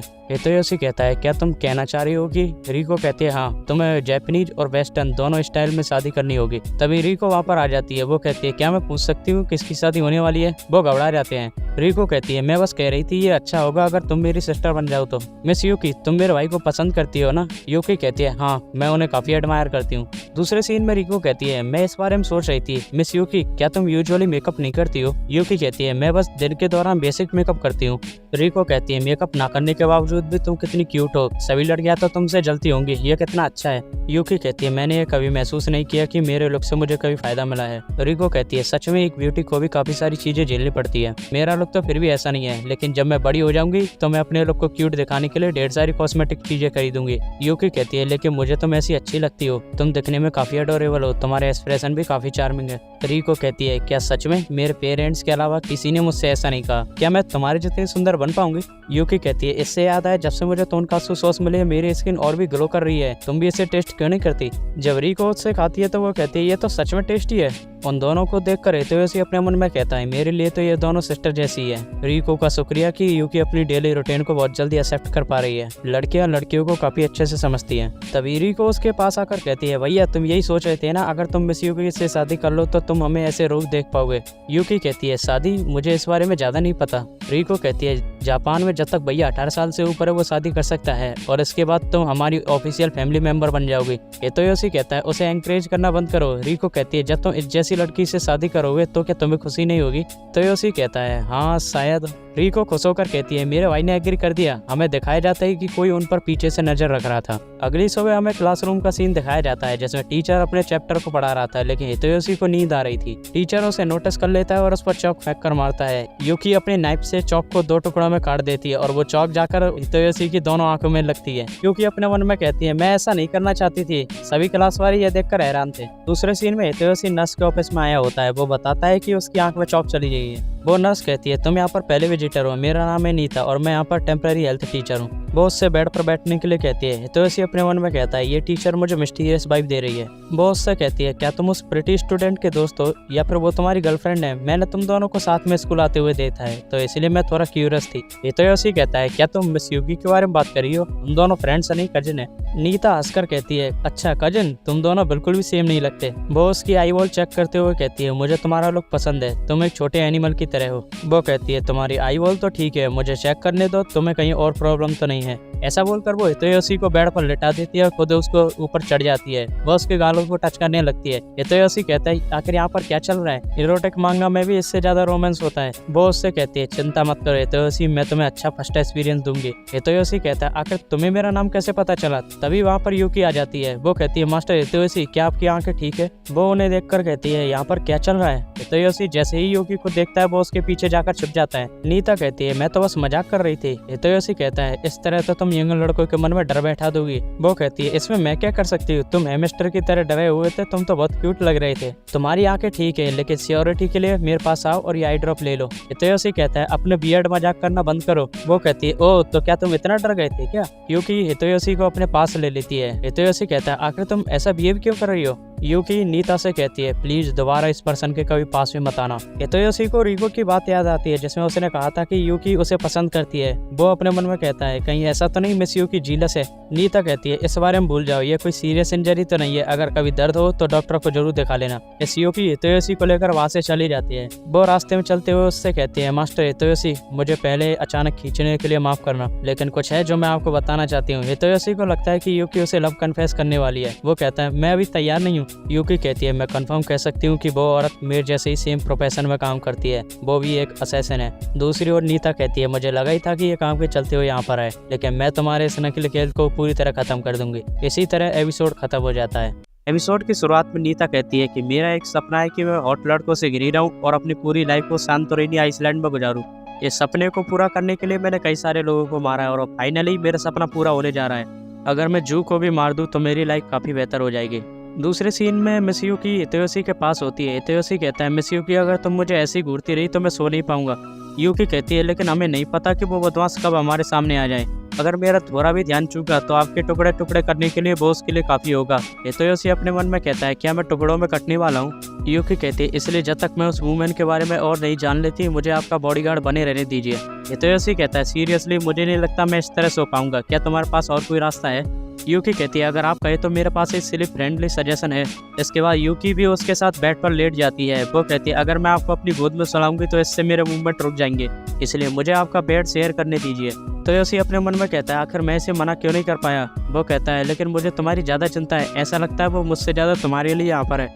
यूकी कहती है, क्या वो सच में मेरे लिए यहाँ पर है? हितोयोशी अपने मन में कहता है, ये इस बात पर इतना हैरान क्यों है? यूकी कहती है, अगर उस लेवल का पर्सन मुझे नींद में भी अटैक करे तो मैं उसे एक हाथ से हैंडल कर सकती हूँ। दिन के दौरान मेरे पास सिर्फ एक ही नाइफ था, मैं खुश हूँ कि मैं उसे डरा पाई, लेकिन मैं श्योर हूँ कि वो इतनी पागल नहीं है जो मुझ पर डायरेक्टली अटैक करेगी। हितोयोशी अपने मन में कहता है, क्या मित्सुयुकी सच में इतनी स्ट्रांग है? यूकी कहती है, मुझे कोई आइडिया नहीं है उसे मेरे बारे में कैसे पता चला। ऐसा लगता है मेरा पास्ट अभी भी मेरा पीछा कर रहा है और अब तो मैंने आपको भी इसमें इन्वॉल्व कर लिया है। लेकिन आप चिंता मत करिए, इस फील्ड की मैं मास्टर हूँ, कुछ भी हो जाए मैं आपको प्रोटेक्ट करूँगी। आप मेरे लिए काफ़ी इंपॉर्टेंट है, आप एक ऐसे पर्सन है जिसने मुझे काइंडनेस के बारे में बताया है। हितोयोशी कहता है, लेकिन फिर भी मैं तुम्हारी चिंता करे बिना नहीं रह सकता। मुझे पता है ऐसा कुछ नहीं है जो मैं कर सकता हूँ, लेकिन फिर भी मैं तुम्हें खोना नहीं चाहता। वो कहता है, मुझे गर्मी लग रही है, शायद मुझे खिड़की खोल देनी चाहिए। यूकी उसके पास आकर कहती है, मैं आपके लिए उसे खोल देती हूँ, हो सकता है कि वहाँ पर कोई स्नाइपर लेकर बैठा हो। हितोयोशी अपने मन में कहता है, क्या एक VIP का बॉडीगार्ड के साथ होना ऐसा होता है? तब यूकी को तोनकात्सु सॉस की खुशबू आती है। जब वो फ्रंट गेट पर देखती है तो वहाँ पर सॉस का एक जार रखा हुआ था, लेकिन जैसे ही वो पीछे मुड़कर देखती है तो नीता ने हितोयोशी को अपने कब्जे में कर लिया था। वो कहती है, तुम बहुत जल्दी डिस्ट्रैक्ट हो गई, मुझे लगा नहीं था तुम एक छोटे से ट्रैप में इतनी आसानी से फंस जाओगे। मुझे विश्वास नहीं होता कि वो तुम्हें ड्रैगन 9 की व्हाइट बॉल बुलाते हैं। यूकी अपने चाकू निकाल लेती है। नीता कहती है, तुम्हें थोड़ा सोचना चाहिए, तुम्हारे मुझे मारने से पहले मैं इस बच्चे की आंखें फोड़ सकती हूँ। यूकी उससे कोड लैंग्वेज में कहती है, तुम्हें पता भी है अगर तुम उसे उंगली में लगाओगी तो तुम्हारे साथ क्या होगा? मैं तुम्हें इतना तड़पाऊंगी कि तुम अपनी मौत के लिए भीख मांगोगी, लेकिन वो भी तुम्हें नहीं मिल पाएगी। ये देखकर नीता डर जाती है। वो कहती है, ऐसा लगता है व्हाइट वॉल्फ में अभी भी अपने नुकीले दांत नहीं खोए हैं। मुझे तुमसे काम है, इसलिए मुझे तुम्हारी लाइफ खत्म करनी होगी, लेकिन मेरी अभी तक की स्ट्रेंथ से मैं तुम्हें हजारों सालों में भी नहीं हरा पाऊंगी, इसलिए मैं इस लड़के को थोड़ी देर के लिए ले जा रही हूँ। रात को 2 बजे स्कूल ग्राउंड में आ जाना। यूकी को अपने मेंटर की बात याद आती है, जिसमें उसने कहा था कि तुम लोगों को मारने के लिए ही जन्म भी हो। मौत की दुर्गंध हमेशा तुम्हारे साथ चिपकी रहेगी, भले ही तुम इस बात से कितना भी डिनाई क्यों ना करो, लेकिन तुम हमेशा जू रहोगी। अगर मास्टर हितोयोशी मुझसे नहीं मिले होते तो उन्हें भी इस खतरे का सामना नहीं करना पड़ता। मैं उस वूमेन को मार दूंगी और सारे ट्रेसों को मिटा दूंगी। मास्टर हितोयोशी की सेफ्टी एंश्योर करने के बाद मैं इस कंट्री को छोड़ दूंगी और जू की तरह अपनी लाइफ कंटिन्यू करूंगी और सारी चीज़ें अपने आप ही ठीक हो जाएगी। उसे हितोयोशी की बात याद आती है, जिसमें उसने कहा था कि वो उसे खोना नहीं चाहता। वो अपने मन में कहती है, आखिर मैं क्या चाहती हूँ? दूसरे सिनेमा में हितोयोशी को दिखाया जाता है जिसे नीता ने एक नेट से बांध दिया था। वो कहती है, ये तुम पर काफ़ी ज़्यादा सूट कर रहा है, क्या अगली बार भी इसे ट्राई करना चाहोगे? हितोयोशी कहता है, अपनी अजीब बातें करना बंद करो। नीता कहती है, क्या तुम्हें मुझसे बिल्कुल भी डर नहीं लग रहा है? हमारी लाइफ मेरे हाथों में, मैं कभी भी उससे क्रश कर सकती हूँ। जो तुम कर सकते हो बस मित्सुयुकी को ब्लेम करना, उसी की वजह से तुम आज यहाँ पर खतरे में हो। क्या तुम उसे हेट नहीं करते? क्या तुम डिसअपॉइंटेड नहीं हो? हितोयोशी कहता है, सच कहूँ तो मैं बहुत ज़्यादा डरा हुआ हूँ, लेकिन मित्सुयुकी ने कहा था कि वो मुझे बचा लेगी, इसलिए अभी जो मैं कर सकता हूँ वो है मित्सुयुकी में बिलीव करना। नीता कहती है, कितना बोरिंग है, एक हेमिस्टर होने के बावजूद भी तुम में काफ़ी हिम्मत है। वेल, मुझे फ़र्क नहीं पड़ता कि तुम मरो या जियो, मैं बस जू को अपने हाथों से मारना चाहती हूँ। हितोयोशी कहता है, जब तुम इस तरह बातें करती हो तुम ज़्यादा डरावनी लगती हो और तुम बार बार जू को मेंशन कर रही हो, क्या ये मित्सुयुकी है? नीता कहती है, तुम जू के साथ इतने लंबे समय से हो और तुम्हें उसकी असली आइडेंटिटी नहीं पता है? हितोयोशी कहता है, जहाँ तक मुझे पता है वो एक मेड है और एक फॉर्मर असैसिन भी है। नीता कहती है, बस इतना ही? वो वूमेन एक मॉन्स्टर है। मैंने अपने जीवन में काफ़ी सारे डेंजरस लोग देखे हैं, लेकिन बुश उनमें से सबसे स्पेशल है। वो एक रूथलेस मर्डर है जो किसी पर भी रहम नहीं करती। वो ड्रैगन 9 की 4th मेंबर है। ड्रैगन 9 पूरी दुनिया में असैसिन का सबसे स्ट्रॉन्ग क्लैन है। ये क्लैन अलग अलग कंट्रीज में से टैलेंटेड लोगों को चुनता है और उन्हें ट्रेन करता है। इतने फेमस और स्ट्रॉन्ग होने की वजह से कई सारी ऑर्गेनाइजेशन उनका अपोज भी करती है। सिंपली कहूँ तो अगर मैं ड्रैगन 9 में से किसी एक मेंबर को मार देती हूँ या फिर दूसरे शब्दों में मैं जू को मार देती हूँ तो मेरी रेपुटेशन बहुत ज़्यादा बढ़ जाएगी। फिर मुझे ज़्यादा पैसों वाले काम मिलने लग जाएंगे। ये तो योशी कहता है, वैसे तुम किस पर्सन की बात कर रही हो? जिस मिस यूकी को मैं जानता हूँ वो तो 16 साल की हाई स्कूल गर्ल है जो इधर उधर उछलती गिरती रहती है। एक पल तो वो कम्प्लीटली एक्सप्रेशन लेस रहती है और दूसरे पल वो फुल इमोशनल हो जाती है। भले ही वो कुछ चीज़ों में अनाड़ी है लेकिन टोनकात्सु सॉस को वो सबसे ज़्यादा पसंद करती है। नीता कहती है, जब मैंने पहली बार उसे देखा था तो मुझे भी खुद पर विश्वास नहीं हुआ था। मुझे लगा कि वो उस जैसी दिखने वाली कोई और पर्सन है, लेकिन जब मैंने उसे 3 हफ्ते तक ऑब्जर्व किया तो मैं श्योर हो गई थी कि वो और कोई नहीं जूही है। जब तुम लोग शादी की बातें कर रहे थे तो मैंने सोचा कि तुम दोनों को वहीं पर शूट कर दूं। ये तो योशी कहता है, वो बात तो बस वैसी ही निकल गई थी। नीता कहती है, बलस करना बंद करो। नीता अपने मन में कहती है, इस पर्सन में कुछ तो अलग है। कोई भी नॉर्मल पर्सन इस जैसी सिचुएशन में इतनी शांति से बातें नहीं कर सकता। इसमें कुछ तो ऐसा है जैसे जू के आइस जैसे कोल्ड हट को पिघला दिया है। वेल, मेरे लिए ये अच्छा ही है। जब लोग दूसरे को प्रोटेक्ट कर रहे होते हैं तो वो और भी कमजोर पड़ जाते हैं, और हम असैसिन में कोई भी इतना भोला नहीं होता कि वो इस चीज का फायदा ना उठाए। इसीलिए मेरे जैसे के पास भी जीतने के कुछ चांस है।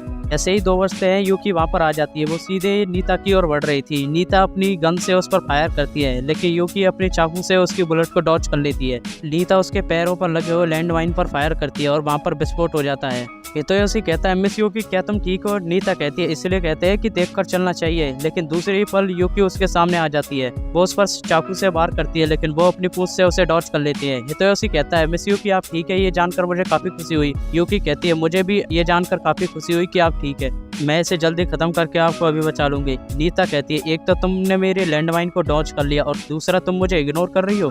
तुम्हें पता है ये नॉर्मल नहीं है जूए। तुम मुझ पर डायरेक्टली अटैक करके मुझे लाइटली ले रही हो। ओह सॉरी, शायद अब से तुम्हारा नाम मिस यूकी है। मैंने सुना है तुम अपनी आइडेंटिटी को सीक्रेट रख रही हो। कहीं ऐसा तो नहीं तुम अभी भी अपने आप में गिल्टी फील करती हो? तुम ड्रैगन 9 की सबसे यंगेस्ट मेंबर हो। अगर ऐसे तुम्हारी असलियत के बारे में पता चल गया तो तुम यहाँ पर और नहीं रह पाओगी और तुम्हारी नॉर्मल लाइफ बर्बाद हो जाएगी। यूकी कहती है, क्या तुम्हारी बात खत्म हो गई? कल मास्टर हितोयोशी का स्कूल है। अगर वो ज़्यादा देर तक जग रहे तो इससे उनकी हेल्थ पर फर्क पड़ेगा। नीता कहती है, मास्टर हितोयोशी, क्या तुम्हारे दिमाग में बस यही है क्या? यूकी कहती है, इस समय मैं मिस्री को अगिमोचितारू और साथ के साथ कासुता सॉस के बारे में भी सोच रही हूँ। नीता अपने मन में कहती है, ये ऐसी बातों पर इतना प्राउडफुल कैसे है? वो कहती है, तुमने मुझे ज़्यादा ही लाइटली ले लिया है। अगर इस लड़के के 1 या 2 हाथ पैर अलग भी हो जाएंगे तो मुझे नहीं लगता कोल्ड हटे जू को कुछ ज़्यादा फर्क पड़ेगा। ऐसा बोलकर वो एक बटन दबा देती है और लेजर स्नाइपर राइफल एक्टिवेट हो जाते हैं। अगर तुम थोड़ी भी हिली तो तुम्हें पता है इस लड़के के साथ क्या होगा, इसलिए अच्छे से बिहेव करो और मुझे तुम्हें मरने तक बीतने दो। लेकिन यूकी उसकी एक भी बात नहीं सुनती और डायरेक्टली उसकी ओर बढ़ने लगती है। नीता अपने मन में कहती है, ये तो बढ़ने से पहले बिल्कुल भी नहीं एजिटेट हो रही है। वो कहती है, तो अब मैं समझी, तुम्हें इस लड़की की शुरू से ही कोई परवाह नहीं थी। अगर तुम इसे वो इतनी बुरी तरह से चाहती हो तो मैं इसके शरीर में 2-3 छेद कर ही देती हूँ। ऐसा बोलकर वो बटन दबा देती है। यूकी तुरंत अपने चाकू निकालती है और उन्हें फेंक देती है। वो एग्जैक्ट जाकर बुलेट पर लगते हैं। नीता अपने मन में कहती है, इसने मेरी बुलेट को सिंपली चाकू से डिफ्लेक्ट कर दिया। उन स्नाइपर्स को एडजस्ट करने में मुझे इतनी ज्यादा परेशानी आई थी, भला कौन इस तरह के स्टंट के बारे में सोचेगा। तब यूकी अपने चाकू से उसके स्मार्टफोन को तोड़ देती है। वो उसके सामने आकर कहती है, तुम हार चुकी हो। नीता हितोयोशी पर गन चलाने वाली होती है लेकिन यूकी उसकी गन को फेंक देती है और उसमें एक लात मारती है। नीता अपने मन में कहती है, ये अच्छा नहीं है, अब ये मुझे मारने वाली है। वो उससे कहती है, तुम्हें क्या लगता है मुझे मारने के बाद तुम खुशी से रह पाओगी? तुम कभी भी मिस यूकी नहीं बन पाओगे, भले ही तुम कितनी भी कोशिश क्यों ना कर लो। तुम जुए हो और तुम जैसा टैलेंटेड कभी भी अपने जो काम को नहीं छोड़ सकता। अगर तुम मुझे यहाँ पर मार भी देती हो तो और लोग तुम्हारे सिर को लेने के लिए आएंगे। क्या तुम उन सबको मार दोगी? क्या यही तुम्हारे लिए नॉर्मल है? यूकी कहती है, तुम सही हो, अब तक की यही सारी चीज़ें मेरे लिए नॉर्मल थी। मुझे लगा मैं जितने लोगों को मारूंगी उतनी मेरी पहचान बढ़ेगी और मुझे लगता था कि केवल यही वो जगह है जहाँ पर मैं बिलोंग करती हूँ। लेकिन अब सारी चीज़ें अलग हैं। अब से मैं किसी को भी नहीं मारूंगी और ना ही मेरी वजह से किसी को मरने दूंगी। चाहे कुछ भी हो जाए, मैं अपनी इस नॉर्मल लाइफ को प्रोटेक्ट करने के लिए अपना बेस्ट करूंगी, जिसे मैंने अपनी इच्छा से हासिल किया है। नीता अपने मन में कहती है, जू द वाइट वॉल्फ, जो अपने शिकार को किसी भी कीमत पर नहीं छोड़ती है, चाहे वो कहीं भी क्यों ना छुप जाए। मुझे लगा था कि ये रूमर उसके किलिंग मेथड के बारे में है, लेकिन असलियत में तो वो एक सिंपल और बिल्कुल वूमेन है। जो वो चाहती है उसे पाने के लिए वो कुछ भी कर सकती है। यूकी हितोयोशी को फ्री कर देती है। वो उससे पूछती है, क्या तुम ठीक हो? वो कहता है, हाँ। नीता अपने मन में कहती है, अगर वो मुझे मारना चाहती तो वो ऐसा कब का कर चुकी होती। सच में आज तो मुझे लगा था कि मैं गई, लेकिन मैं फिर भी जिंदा रह गई। वो दोनों सच में इंटरेस्टिंग है। तो रास्ते में चलते हुए हितोशी कह रहा था, मुझे पूरा भरोसा था कि तुम आकर मुझे बचा लोगे। यूकी कहती है, मास्टर हितोशी, मेरी वजह से आप इतने बड़े डेंजर में पड़ गए, मैं आपसे माफ़ी नहीं मांग सकती, इसलिए मैं यहाँ से गायब हो जाऊंगी। हितोशी कहता है, क्या तुम इसके बाद मुझे थोड़ी सेल्फ डिफेंस टेक्निक सिखाओगे? आफ्टर ऑल मैं एक मैन हूँ, मैं कम से कम तुम्हारी हेल्प करने के काबिल बनना चाहता हूँ। यूकी ब्लश करते हुए कहती है, ठीक है, मैं आपको सिखाऊंगी। और इसी के साथ एपिसोड खत्म हो जाता है। एपिसोड की शुरुआत में यूकी वॉलीबॉल खेल रही होती है, सारे लड़के बस उसे ही देखे जा रहे थे। वो कहते हैं, यूकी कुछ भी करे दिखने में अच्छी लगती है और मुझे यकीन नहीं होता कि वो हमारे सेम एज की है। हितोशी अपने मन में कहता है, इन्हें तो बिल्कुल भी नहीं पता कि जब यूकी सीरियस होती है तो वो अपने नेक्स्ट लेवल पर पहुंच जाती है। स्टूडेंट कहते हैं, मिस यूकी इतनी स्मार्ट और एथलीट है, मुझे यकीन नहीं हो रहा कि वो हितोशी से रिलेटेड है। हितोशी अपने मन में कहता है, मैं भी इस बात से एग्री करता हूँ, लेकिन जब से मैंने इस एक मूवी के जैसा डेंजरस सीन एक्सपीरियंस किया है, मैं अपने आप में काफ़ी हाई फील करता हूँ। उसे मिस यूकी की वही बात याद आती है जिसमें उसने कहा था कि वो ना तो किसी को मारेगी और ना ही अपनी वजह से किसी को मरने देगी। हितोशी ड्रैगन 9 असैसिन ग्रुप के बारे में जानना चाहता था, लेकिन वो मिस यूकी को इस बारे में परेशान नहीं करना चाहता था, क्योंकि वो एक नॉर्मल लाइफ जीने के लिए मेहनत कर रही थी।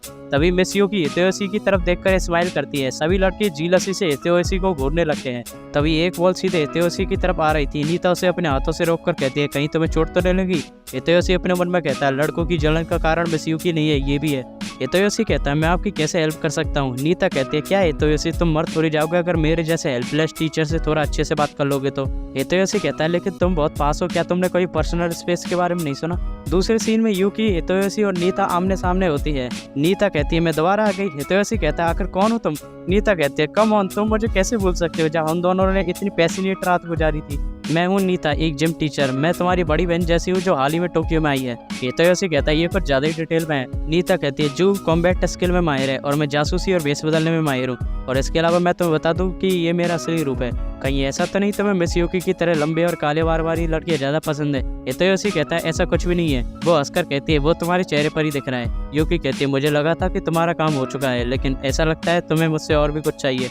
नीता कहती है, तुम जैसी ग्रेट लेजेंडरी असैसिन एक बच्चे के नीचे काम कर रही है और कह रही है कि उसने मारना छोड़ दिया है। मुझे इससे ज़्यादा मज़ेदार चीज़ अभी तक नहीं मिली। इसके अलावा तुम कह रही हो कि ना तो तुम किसी को मारोगी और ना किसी को अपनी वजह से मरने दोगे। इस हिसाब से तो हमारी दुश्मनी बिल्कुल भी नहीं है। ऑफकोर्स मैं तुमसे अपने ऊपर ट्रस्ट करने के लिए नहीं कह रही हूँ, चलो इसे नेगोशिएट करते हैं। तुम मुझ पर ट्रस्ट करो, मैं हितोशी पर कोई भी मूव नहीं चलूंगी। और इसके अलावा हितोशी अपने मन में कहता है, ये असैसिन के बीच का नेगोशिएशन है, ये जरूर या तो टॉप सीक्रेट इन्फॉर्मेशन मांगेगी या फिर बहुत ज़्यादा पैसा।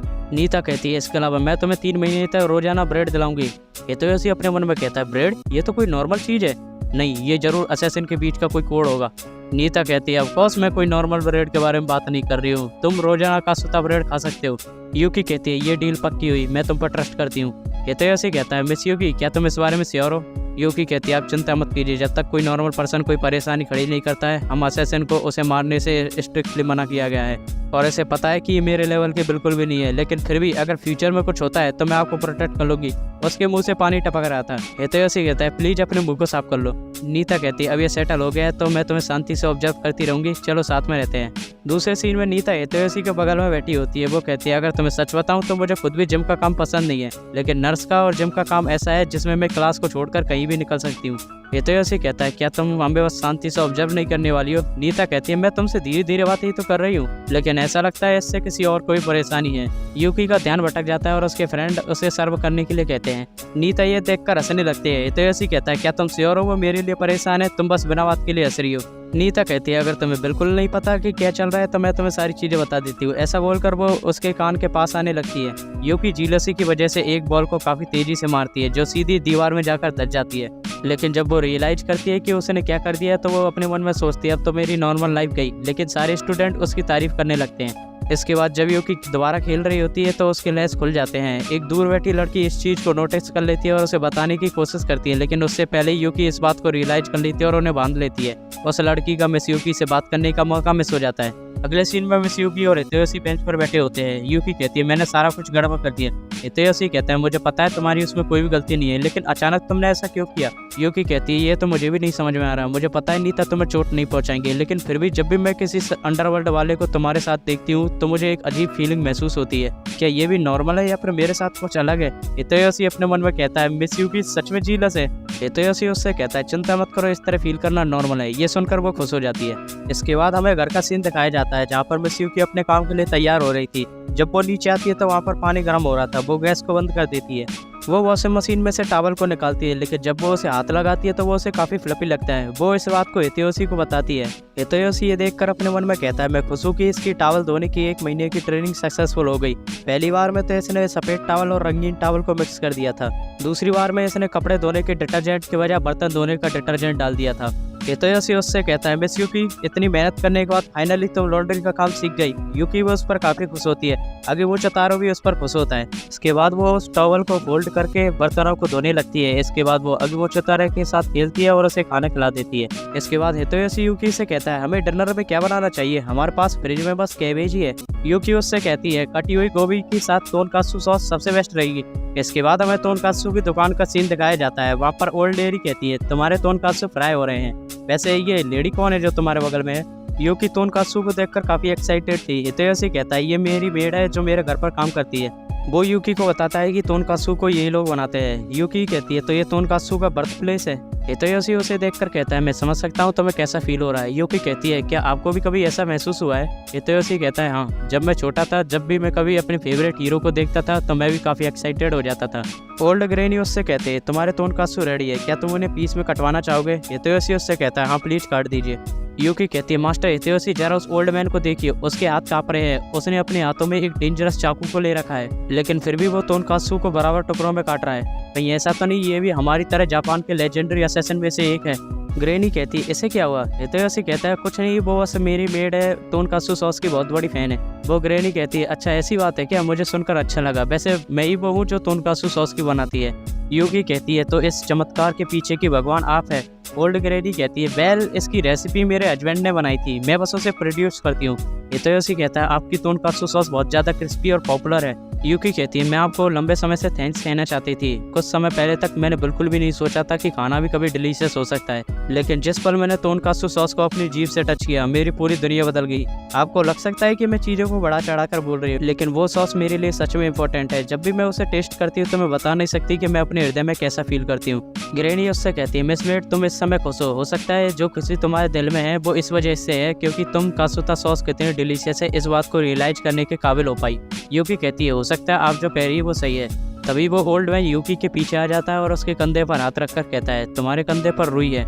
यूकी कहती है, वो चुपचाप मेरे पीछे आ गया और मुझे रियलाइज भी नहीं हुआ जैसा मैंने सोचा था। मास्टर कात्सुता कोई नॉर्मल पर्सन नहीं है। ग्रेनी कहती है, इससे याद आया, अभी अभी हमने कुछ फ्रेश सॉस बनाई है, क्या तुम उसे टेस्ट करना चाहोगी? यूकी कहती है, हाँ बिल्कुल। जब यूकी उसे टेस्ट करती है तो वो सॉस उसे काफ़ी अच्छी लगती है। इसके बाद हमें घर का सीन दिखाया जाता है। उन्होंने अपना डिनर खत्म कर लिया होता है। यूकी कहती है, इन बर्तनों को आप मुझ पर छोड़ दीजिए, आप जाकर आराम कीजिए। हितयोशी सोफे पर लेटा हुआ था। वो अपने मन में कहता है, जब भी मैं मिस यूकी को इतना खुश देखता हूँ तो ये बिलीव करना मुश्किल हो जाता है कि वो वर्ल्ड की मोस्ट पावरफुल असैसिन में से एक है। वो ड्रैगन 9 असैसिन के बारे में सर्च करता है, लेकिन उसे रिलेवेंट इन्फॉर्मेशन नहीं मिलती।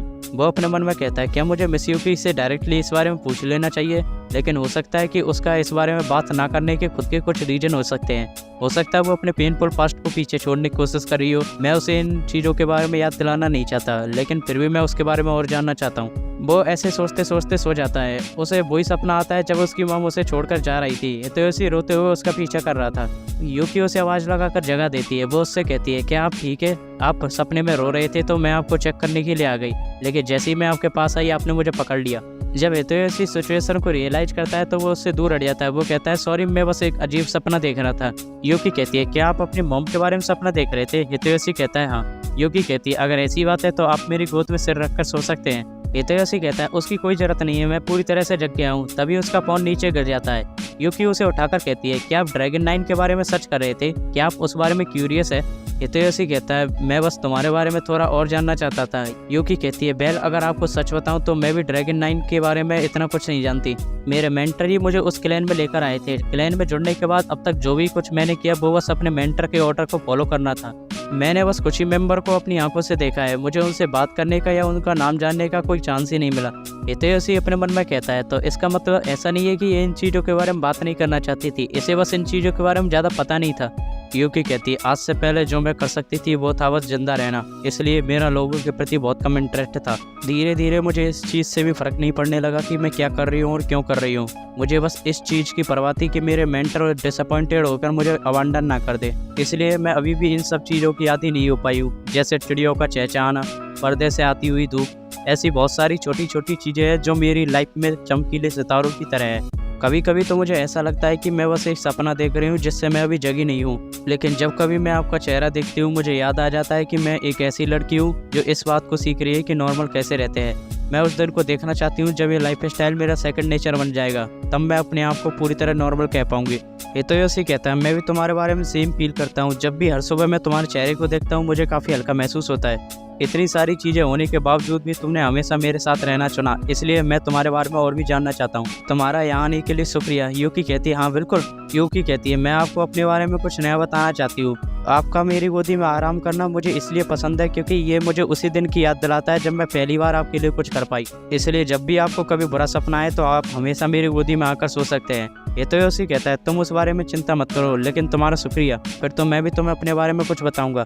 अभी अभी जो मैंने सपना देखा वो कोई इतना बुरा सपना नहीं था। इस सपने में मेरे मॉम के बजाय एक सुपर हीरो थी जो मुझे लेने आई थी। और इसी के साथ एपिसोड खत्म हो जाता है। मिलता हूँ अगले एपिसोड में। एपिसोड की शुरुआत होती है और यूकी अपने बिस्तर पर जागती है। हमें यूकी के डेली रूटीन को दिखाया जाता है। वो अपने काम के लिए तैयार हो रही थी। इसके बाद वो नीचे आकर चाय बनाती है और वॉशिंग मशीन में टॉवल को धोती है। जब वो टॉवल को बाहर निकालती है तो वो उसे काफ़ी फ्लफी लगता है। वो अगेमूचे तारों के साथ खेलती है, बर्तनों को धोती है और घर की सफाई कर लेती है। इसके बाद वो मार्केट से सब्जी लेने के लिए चली जाती है। लोग बस उसे ही देखे जा रहे थे। वो सब्जी वाले की दुकान से सब्जियां ले रही थी। सब्जी वाला कहता है, क्या तुम आज कढ़ी बनाने वाली हो? यूकी कहती है, हाँ। सब्जी वाला उसकी सब्जियों को पैक कर रहा था। तभी एक छोटी सी लड़की यूकी के पास आ जाती है। यूकी उससे कहती है, क्या मैं तुम्हारी कुछ हेल्प कर सकती हूँ? वो छोटी लड़की कहती है, मैं तुम्हें पूरे टाइम से देख रही थी, मुझे लगता है तुम काफ़ी सुंदर हो। यूकी कहती है, ये सुनकर मुझे काफ़ी अच्छा लगा। वो छोटी लड़की कहती है, मैं तुम्हारे जैसे कपड़े कहाँ से ले सकती हूँ? उसकी मम्मी उसे पीछे से देख रही थी। वो छोटी बच्ची कहती है, मैं भी तुम्हारी तरह बनना चाहती हूँ। ये इस तरह के कपड़े हैं जिन्हें नॉर्मल लोग नहीं पहनते हैं, तो मुझे लगा अगर मैं भी इन्हें पहनूंगी तो मैं भी तुम्हारी तरह बन जाऊंगी। यूकी ये सुनकर शॉक हो चुकी थी। हितयोशी भी वहीं से गुजर रहा था। वो यूकी को देखकर उसके पास आ जाता है। वो कहता है, ये कितना कोइंसिडेंस है, मैं भी यहीं पर बुक स्टोर पर था। तुम क्या कर रही हो यहाँ पर? यूकी कहती है, मास्टर हितयोशी के मेड आउटफिट को पहनना नॉर्मल नहीं है। इसके बाद दूसरे सीन में संडे का दिन होता है और वो लोग शॉपिंग करने के लिए आए होते हैं। रिको उन्हें आवाज़ लगाकर बुलाती है। हितयोशी कहता है कि हम लोग साथ में जा रहे हैं। रिको कहती है, जब मैंने तुम्हारा मैसेज पढ़ा कि तुम लोग शॉपिंग पर जा रहे हो तो मैं अपने आप को रोक नहीं पाई।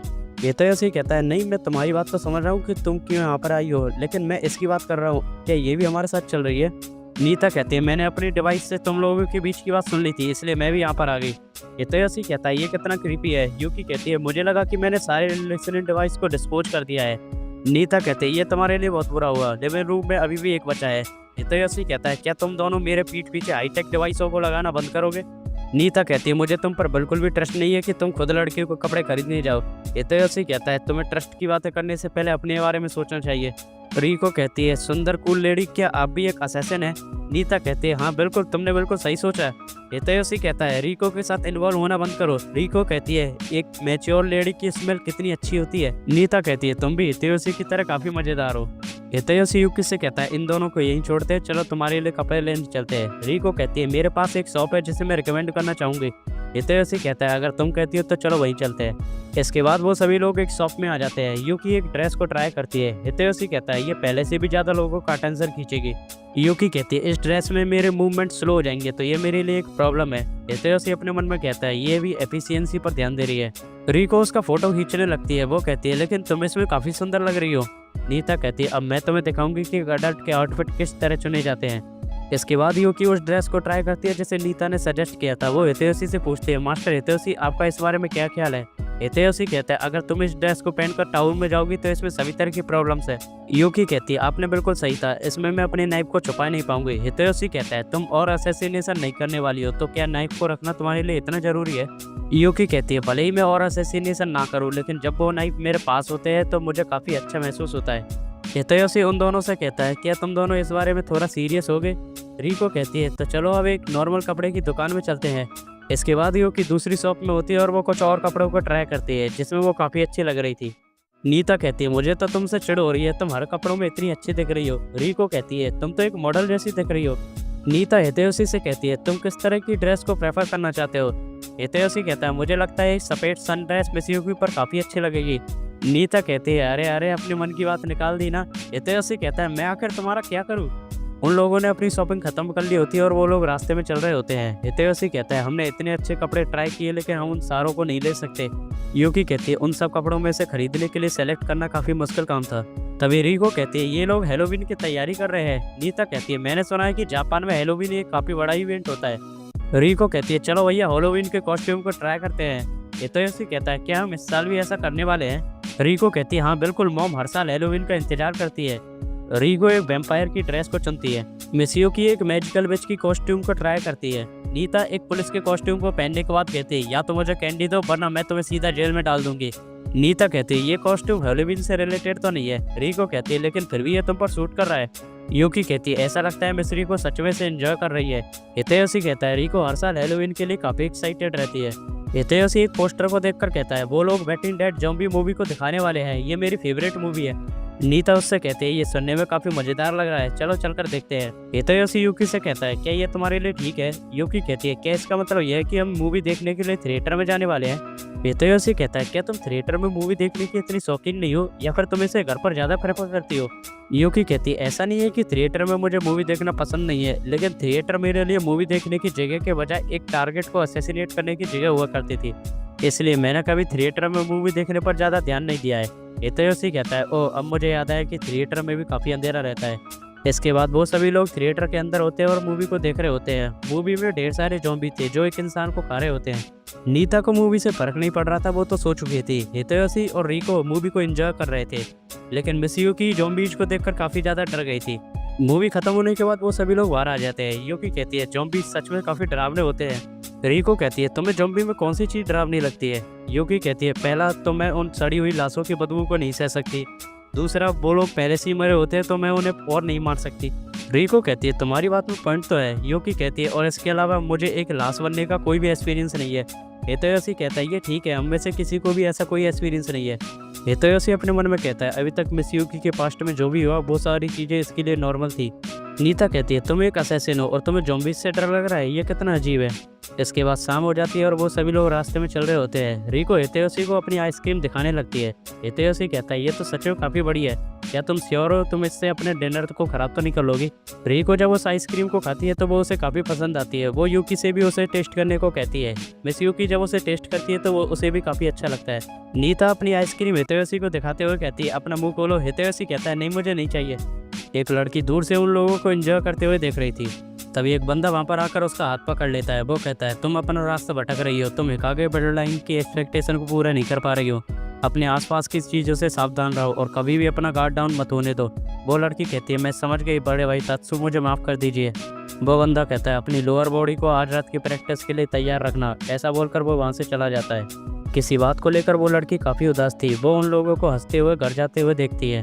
इसके बाद नीता अपने घर चली जाती है। हितेयोशी यूकी से कहता है मैं रिको को उसके घर तक छोड़ आता हूँ। यूकी कहती है फिर तो मैं घर जाकर डिनर की तैयारी करती हूँ। इन दोनों के जाने के बाद यूकी शीशे में अपनी ड्रेस को देख रही थी। उसके बाद वो अपनी मेड के आउटफिट को देखती है। उसे अपने पास्ट की एक मेमोरी याद आती है जो उसके मेड के आउटफिट से रिलेटेड थी। जब यूकी घर पर भी आ जाती है तभी वो अपने मेड वाले आउटफिट को देख रही थी, क्योंकि उसकी उन कपड़ों के साथ काफ़ी मेमोरी जुड़ी हुई थी। वो अपने मेड वाले कपड़ों को ही दोबारा पहन लेती है। वो अगिमो चितारो से कहती है क्या तुम मेरे साथ खेलना चाहते हो।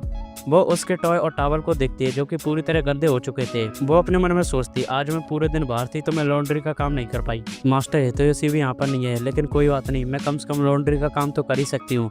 वो उस टावल को लेने वाली होती है, लेकिन अगिमो चितारो अपने टावल को लेकर वहाँ से भाग जाता है। दूसरे सीन में हितेयोशी अपने मन में सोचता है बिजली कड़क रही है, पता नहीं मिसियोकी ठीक होगी या नहीं। जब अगिमो चितारो उस टावल को खींच रहा था तो उस चक्कर में वो एक टेबल से टकरा जाता है और पूरा सूप उसके ऊपर फैल जाता है। मिसियोकी जब बर्तन के गिरने की आवाज़ को सुनती है तो वो किचन की ओर आती है। लाइट जल जाने की वजह से चारों तरफ अंधेरा था। अगिमो चितारो मिसियोकी के पास आ रहा था। अंधेरा होने की वजह से मिसियोकी को लगता है कि कोई ज़ॉम्बी उसके पास आ रहा है, इसलिए वो अपना चाकू निकाल लेती है। वो डर की वजह से अगिमो चितारो के टावल के टुकड़े टुकड़े कर देती है। हितेयोशी कहता है रो मत अगिमो चितारो। मिसियोकी कहती है मुझे माफ़ कर दीजिए, मैं इसे दोबारा रिपेयर कर दूंगी। हितेयोशी कहता है ये पूरी तरह फट चुका है, मुझे नहीं लगता तुम इसे दोबारा फिक्स कर पाओगे। मिसियोकी कहती है मैं इसे ठीक करने में अपनी पूरी कोशिश करूंगी। ये सुनकर अगिमो चितारो काफ़ी खुश हो जाता है और मिसियोकी के चारों तरफ भागने लगता है। हितेयोशी कहता है तुमने अपनी मेड की ड्रेस को दोबारा पहन लिया, कहीं ऐसा तो नहीं जो कपड़े हमने तुम्हारे लिए सेलेक्ट किए थे वो तुम्हें पसंद नहीं आए। यूकी कहती है ऐसा नहीं है, हमने जो कपड़े खरीदे थे मैं उनसे काफ़ी खुश हूँ। ये बस ऐसा है कि इस मेड आउटफिट के साथ मेरी कई यादें जुड़ी हुई है, ये मेरे मास्टर का दिया हुआ गिफ्ट है। उनके गुजर जाने के बाद केवल यही ट्रेस है जो उन्हें मुझसे जोड़े रखती है। उसे अपने मास्टर की एक बात याद आती है जिसमें उसने कहा था कि अगर तुम भविष्य में कभी लोगों को मारना छोड़ना चाहोगी तो मुझे इससे कोई परेशानी नहीं है। यूकी अपने मन में कहती है, उस समय पर मुझे बिल्कुल भी समझ में नहीं आया था कि उनके कहने का मतलब क्या था, लेकिन इस मेड आउटफिट की वजह से आज मैं यहाँ पर हूँ। भले ही ये नॉर्मल पहनावे के अंदर नहीं आता हो, लेकिन मैं फिर भी इसे पहने रखना चाहती हूँ। क्या इस तरह सोचना अजीब है? हितोयोशी कहता है, मुझे नहीं लगता इस तरह सोचने में कुछ भी अजीब है। यूकी कहती है, लेकिन नीता ने कहा था कि ये काफ़ी अजीब है कि मैं असैसिन होने के बावजूद भी ज़ॉम्बी से डरती हूँ। हितोयोशी कहता है, उसने ऐसा कहा तो था, लेकिन इसमें कुछ भी अजीब नहीं है। जिन चीज़ों को तुम पसंद करती हो उन्हें पहनना और जिन चीज़ों से तुम्हें डर लगता है उनसे डरना, ये बिल्कुल नॉर्मल है। हर किसी की खुद की पसंद और नापसंद होती है, इस तरह की फीलिंग को चेरिश करना भी नॉर्मल है। हितोयोशी कहता है, मुझे लगता है तुम्हें केवल उन बातों पर ही फोकस करना चाहिए जो तुम्हारे काम की है, तुम्हें सारी बातें मानने की कोई ज़रूरत नहीं है। वो अगिमुचो से कहता है, हमें अभी डिनर बनाना है तो तुम्हें थोड़ा वेट करना होगा। वो उसके टावल को देखकर कहता है, ये वही टावल है जब हमने इसे पहली बार अपने घर के अंदर लिया था। हो सकता है इस टावल में इसके फैमिली वालों की सेंट होगी। यूकी हितोयोशी से कहती है, मास्टर हितोयोशी, क्या ये ठीक है अगर मैं डिनर बनाने से पहले इस टावर को रिपेयर करने की कोशिश करूँ तो? हितोयोशी कहता है, मुझे इससे कोई प्रॉब्लम नहीं है। यूकी कहती है, ये टावल अगिमुचो की फैमिली से रिलेटेड है तो मैं शायद उसकी फीलिंग को समझ सकती हूँ। मेरे पास भी जो घंटी है वो मुझे मेरी छोटी बहन से जोड़े रखती है, इसके खो जाने का ख्याल ही मुझे काफ़ी डरा देता है। हितोयोशी ये सुनकर कहता है, क्या तुम्हारी छोटी बहन, तुम्हारी एक छोटी बहन भी है? यूकी अपनी छोटी बहन के बारे में सोचकर स्माइल कर रही होती है और इसी के साथ एपिसोड खत्म हो जाता है। एपिसोड की शुरुआत में रामन शॉप का सीन दिखाया जाता है। मिस ग्रेस कहती है, तुम मुझसे यूकी की छोटी बहन के बारे में जानना चाहते हो, मुझे उसका कोई आइडिया नहीं है। हितोयोशी कहता है, ये बिल्कुल फेयर नहीं है, तुमने ये बात अब एडमिट की है जब मैंने तुम्हारे लिए रामन खरीद दिया है। ग्रेस कहती है, मुझसे इन्फॉर्मेशन पूछने के लिए इतना तो करना ही पड़ेगा। वो यूकी से कहती है, तुम्हें बस इतना पता है कि उसका नाम हुआ है और तुम्हारे पास उसकी बेल है। अगर तुम्हें और इन्फॉर्मेशन चाहिए तो तुम्हें मेरे लिए एक बाउल रामन और खरीदना होगा। हितोयोशी कहता है, भला किस तरह का टीचर अपने स्टूडेंट से पे करवाता है? मिस ग्रेस हितोयोशी के मुंह पर उंगली रखते हुए कहती है, रामन खाते समय मुझे डिस्टर्ब मत करो, और वो फटाफट पूरे रामन को ख़त्म कर देती है। उसे वो नूडल्स काफ़ी पसंद आते हैं। वो कहती है, जैपनीज नूडल्स सच में डिलीशियस होते हैं। मेरे यहाँ रुकने का 80% रीज़न तो ये नूडल्स ही है। जब वो मिस यूकी की तरफ देखती है तो वो नूडल्स में सॉस मिलाकर खा रही होती है और इस तरह खाने पर रामन उसे काफ़ी अच्छा लग रहा होता है। मिस ग्रेस कहती है, मुझे पता है तुम्हें सॉस इतनी पसंद है, लेकिन मुझे ये नहीं पता था कि तुम अपनी पर्सनल सप्लाई अपने साथ लेकर चलती हो। रामन से माफ़ी मांगो, अगर तुम्हें इन्फॉर्मेशन चाहिए तो अगली बार बिना सॉस के आना। यूकी अपनी सॉस की बोतल को देखकर कहती है, इसमें बस थोड़ी सी सॉस बची है। इसके बाद मिस यूकी खासुता सॉस की दुकान पर होती है। वहाँ पर ओल्ड लेडी कहती है, मुझे माफ़ करना मेड, हमारी सारी सॉस खत्म हो चुकी है। ये सुनकर मिस यूकी शॉक हो जाती है। हितोयोशी कहता है, अरे हाँ, कासुता फेस्टिवल आ रहा है, शायद इसीलिए सारी सॉस बिक गई। ओल्ड लेडी कहती है, इस साल लोगों की डिमांड को पूरा करना काफ़ी मुश्किल हो रहा है, हमारे पास पिछले कई ऑर्डर है, तुम्हें सॉस लेने के लिए 1 हफ्ते तक इंतजार करना पड़ेगा। मिस यूकी कहती है, क्या पूरी 1 हफ्ते तक? ओल्ड लेडी कहती है, मुझे इसके लिए माफ़ करना। यूकी कहती है, नहीं, आपका शुक्रिया कि आप इतनी डिलीशियस सॉस बनाते हैं। रास्ते में चलते हुए हितोयोशी कहता है, इतनी सी सॉस को 1 हफ्ते तक चलाना काफ़ी मुश्किल होगा। यूकी कहती है, मैं इसकी हर बूंद को चेरिश करूंगी। हितोयोशी अपने मन में कहता है, मुझे इसे चीयर अप करने का कोई और रास्ता ढूंढना होगा। वो उससे कहता है, अगर तुम अपनी छोटी बहन से मिलोगे तो तुम उससे क्या बात करना चाहोगे? यूकी कहती है, मुझे अपनी चाइल्डहुड की मेमोरी पूरी तरह से याद नहीं है, यहाँ तक कि मुझे उसका फेस भी याद नहीं है। मुझे बस अपने पेरेंट्स के साथ बिताए गए थोड़े पल याद है और मेरी माँ ने हम दोनों को ये बैल दी थी। मुझे लगा था कि अगर मैं इस बैल को पहन कर रखूँगी तो मैं अपनी छोटी बहन को ढूंढ पाऊंगी, लेकिन पिछले 10 सालों में ऐसा कोई भी चमत्कार नहीं हुआ। इसके अलावा अब मुझे अपनी छोटी बहन से मिलने में भी डर लग रहा है, हो सकता है कि वो मुझसे नाराज़ हो। हितोयोशी कहता है, क्या मैंने मिस ग्रेस से हेल्प मांगकर कुछ गलत तो नहीं कर दिया? मिस यूकी कहती है, नहीं, बिल्कुल भी नहीं। अगर मैं अपनी बहन से ना भी मिल पाऊँ और मुझे इतना पता चल जाए कि वो अच्छे से रह रही है तो वही मेरे लिए काफ़ी है। तभी वहाँ पर हितोयोशी के दोस्त आ जाते हैं। वो यूकी से कहते हैं, क्या तुम्हारी छोटी बहन भी है? मुझे पूरा यकीन है वो तुम्हारी तरह ब्यूटीफुल होगी। हितोयोशी उससे पूछता है, आखिर तुम दोनों यहाँ पर क्या कर रहे हो? उनमें से एक दोस्त कहता है, क्या मुझे तुम्हें याद दिलाना पड़ेगा, आज नाचका की न्यू एल्बम रिलीज हुई है और इसके अलावा मुझे लॉटरी में उसके ऑटोग्राफ का लिमिटेड एडिशन मिल गया। हितोयोशी कहता है, क्या नाचका वही सिंगर है जो कासुता फेस्टिवल को अटेंड करने वाली है? वो कहता है, हाँ। क्या तुम लोग यहाँ पर शॉपिंग कर रहे हो? उसका दूसरा दोस्त कहता है, तुम दोनों सच में बहुत क्लोज हो, आजकल तुम्हारे बहुत सारे रिलेटिव अचानक सामने आ रहे हैं और इसके अलावा तुम अपने गहरे दोस्तों को दूर फेंक रहे हो। उसका दूसरा दोस्त कहता है, अब रहने भी दो कोवाची, इतना जीलस मत हो, मैं तो बस मिस यूकी का शुक्रिया करना चाहूँगा, जब से वो आई है ऐसा लगता है हितोयोशी काफ़ी मज़े कर रहा है। तो उसका दूसरा दोस्त यूकी से कहता है, क्या तुम्हें पता भी है मिडिल स्कूल में कैसा था? ये अक्सर अपने डैड से लड़ाई करता रहता था, ये गर्मियों में भी ब्लैक कोट और ब्लैक चश्मा पहनता था और अपने आप को एंग्री नाइफ बुलाता था। मिस यूकी को एंग्री नाइफ नाम काफ़ी कूल लगता है। उसका दोस्त यूकी से कहता है, क्या तुम्हें पता है इसने सफाई करना क्यों बंद कर दिया? असलियत में तो इसे पता ही नहीं है कि सफाई कैसे करते हैं। हितेयोशी कहता है, अगर तुमने और कुछ कहा तो मैं तुम्हें छोड़ूंगा नहीं। झगड़े की वजह से उसके हाथ से सीढ़ी छूट जाती है और वो नाली में गिरने वाली होती है। यूकी अपना बैग फेंकती है जिससे वो सीढ़ी बच जाती है, लेकिन उसके बैग से सॉस की बोतल निकल जाती है और पूरी सड़क पर सारी सॉस फैल जाती है। यूकी ये देखकर काफ़ी दुखी होती है। उस रात यूकी को उसी सॉस की बोतल का सपना आता है। वो सॉस की बोतल उससे कहती है, मुझे काफ़ी दर्द हुआ था, मुझे लगा नहीं था तुम मुझे इस तरह ट्रीट करोगी। अब मैं तुम्हें और मुझे चाटने नहीं दूंगा। तभी यूकी की आंख खुल जाती है। वहाँ पर हितेयोशी आकर कहता है, मिस यूकी क्या तुम ठीक हो? यूकी कहती है, अब कासुता सॉस मुझे हेट करने लगी है, मेरे जीने का कोई मतलब नहीं रहा। हितेयोशी कहता है, मुझे शुरू से बताओ आखिर क्या हुआ।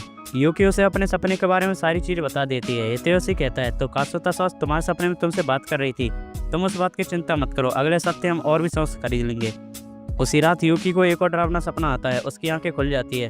वो हितेयोशी के रूम में जाकर कहती है, मास्टर हितेयोशी क्या मैं आपके साथ सो सकती हूँ? मैं अपने सपने की वजह से बहुत ज़्यादा डरी हुई हूँ, मैं अकेले नहीं सो पा रही हूँ।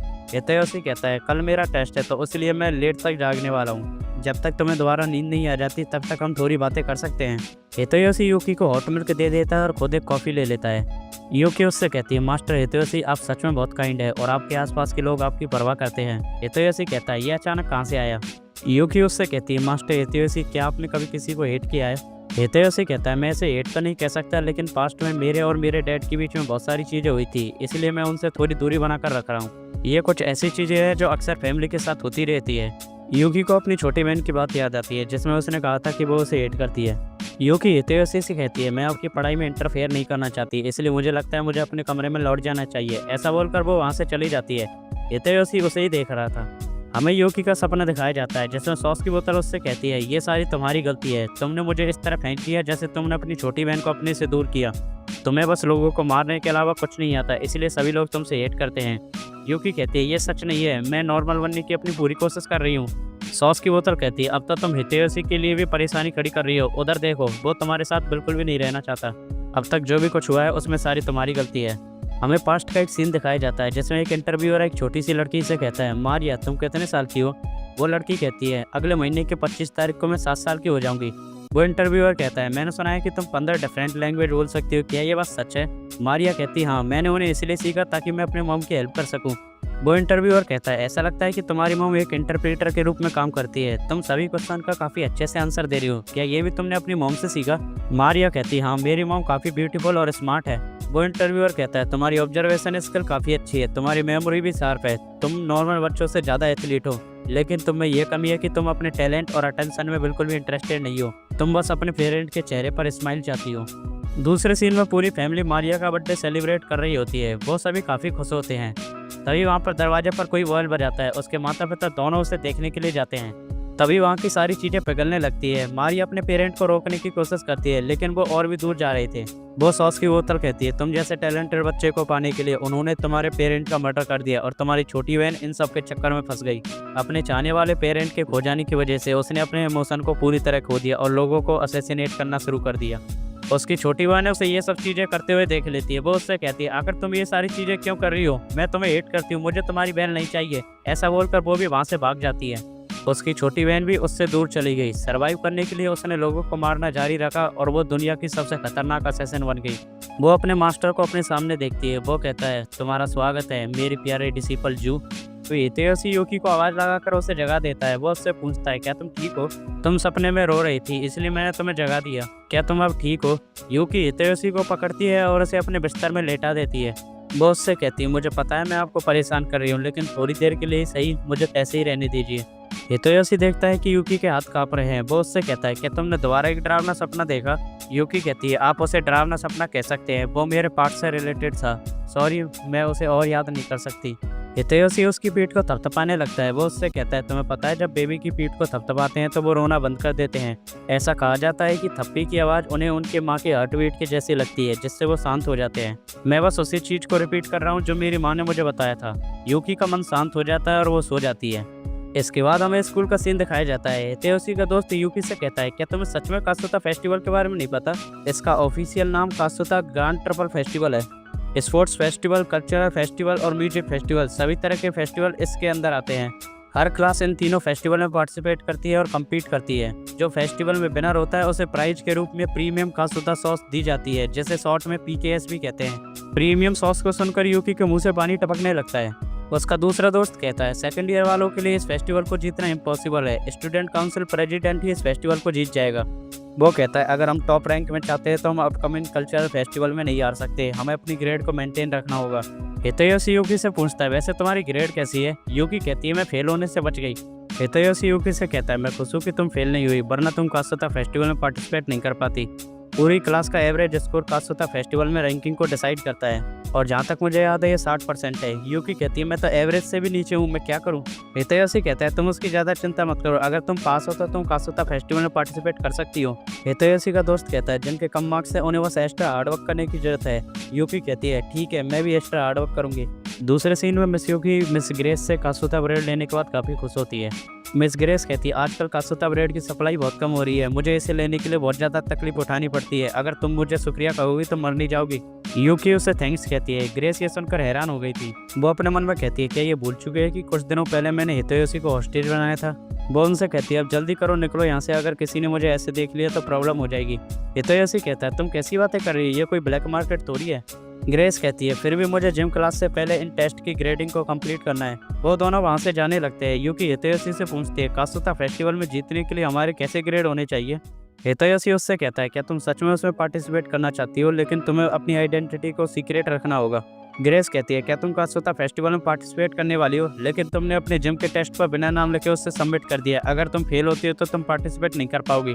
मैंने टेस्ट के दौरान तुम्हारी आंसर शीट देखी थी जिस पर तुमने नाम नहीं लिखा था और पूरी क्लास में तुम अकेली हो जिसने इस पर नाम नहीं लिखा है, इसलिए मैं कह सकती हूँ ये आंसर शीट तुम्हारी है। कितनी शर्म की बात है, तुम्हारी फिजिकल एबिलिटी में A+ ग्रेड आ सकता था। यूकी कहती है मुझे तुम्हारा एहसानमंद होना ही नहीं चाहिए था। ग्रेस कहती है तुम्हें मुझे नहीं अपने आप को ब्लेम करना चाहिए। हितोयोशी कहता है क्या ये उसके लिए पॉसिबल है कि मिस यूकी अभी भी अपना नाम लिख सकती है? ग्रेस कहती है क्या तुम्हें सच में लगा कि इस तरह की डील को मैं फ्री में करूंगी? तुम्हें मेरा एक काम करना होगा, चिंता मत करो, मैं तुमसे किसी को मारने के लिए नहीं कहूंगी और ऑफकोर्स मैं अपनी कासुता ब्रेड की डील को टर्मिनेट कर रही हूँ। अब से जब भी तुम रामेन खाने जाओगी तो तुम्हें अपनी सॉस को घर पर छोड़ना होगा। यूकी कहती है ऐसा लगता है मुझे कुछ चीजें सेक्रीफाइस करनी पड़ेगी। तभी वहाँ पर एक तेज हवा आती है। जब मिस ग्रेस उसके पेपर को देखती है तो उस पर पहले ही नाम लिख गया था। ग्रेस यूकी से कहती है आखिर तुमने ये किस तरह की ट्रिक की है? यूकी उसे समझाने लगती है लेकिन हितोयोशी उसे बीच में रोक देता है। वो ग्रेस से कहता है अब ये क्लियर है कि मिस ग्रेस को कुछ गलतफहमी हुई थी, मिस यूकी का नाम शुरुआत से ही उस पेपर पर लिखा हुआ था। ग्रेस हितोयोशी से कहती है तो अब तुम मुझे ट्रिक करने की कोशिश कर रहे हो, इस बार तो मैं तुम्हें छोड़ रही हूँ, लेकिन मैं फ्यूचर में और भी केयरफुल रहूंगी। ऐसा बोलकर वो वहाँ से निकल जाती है।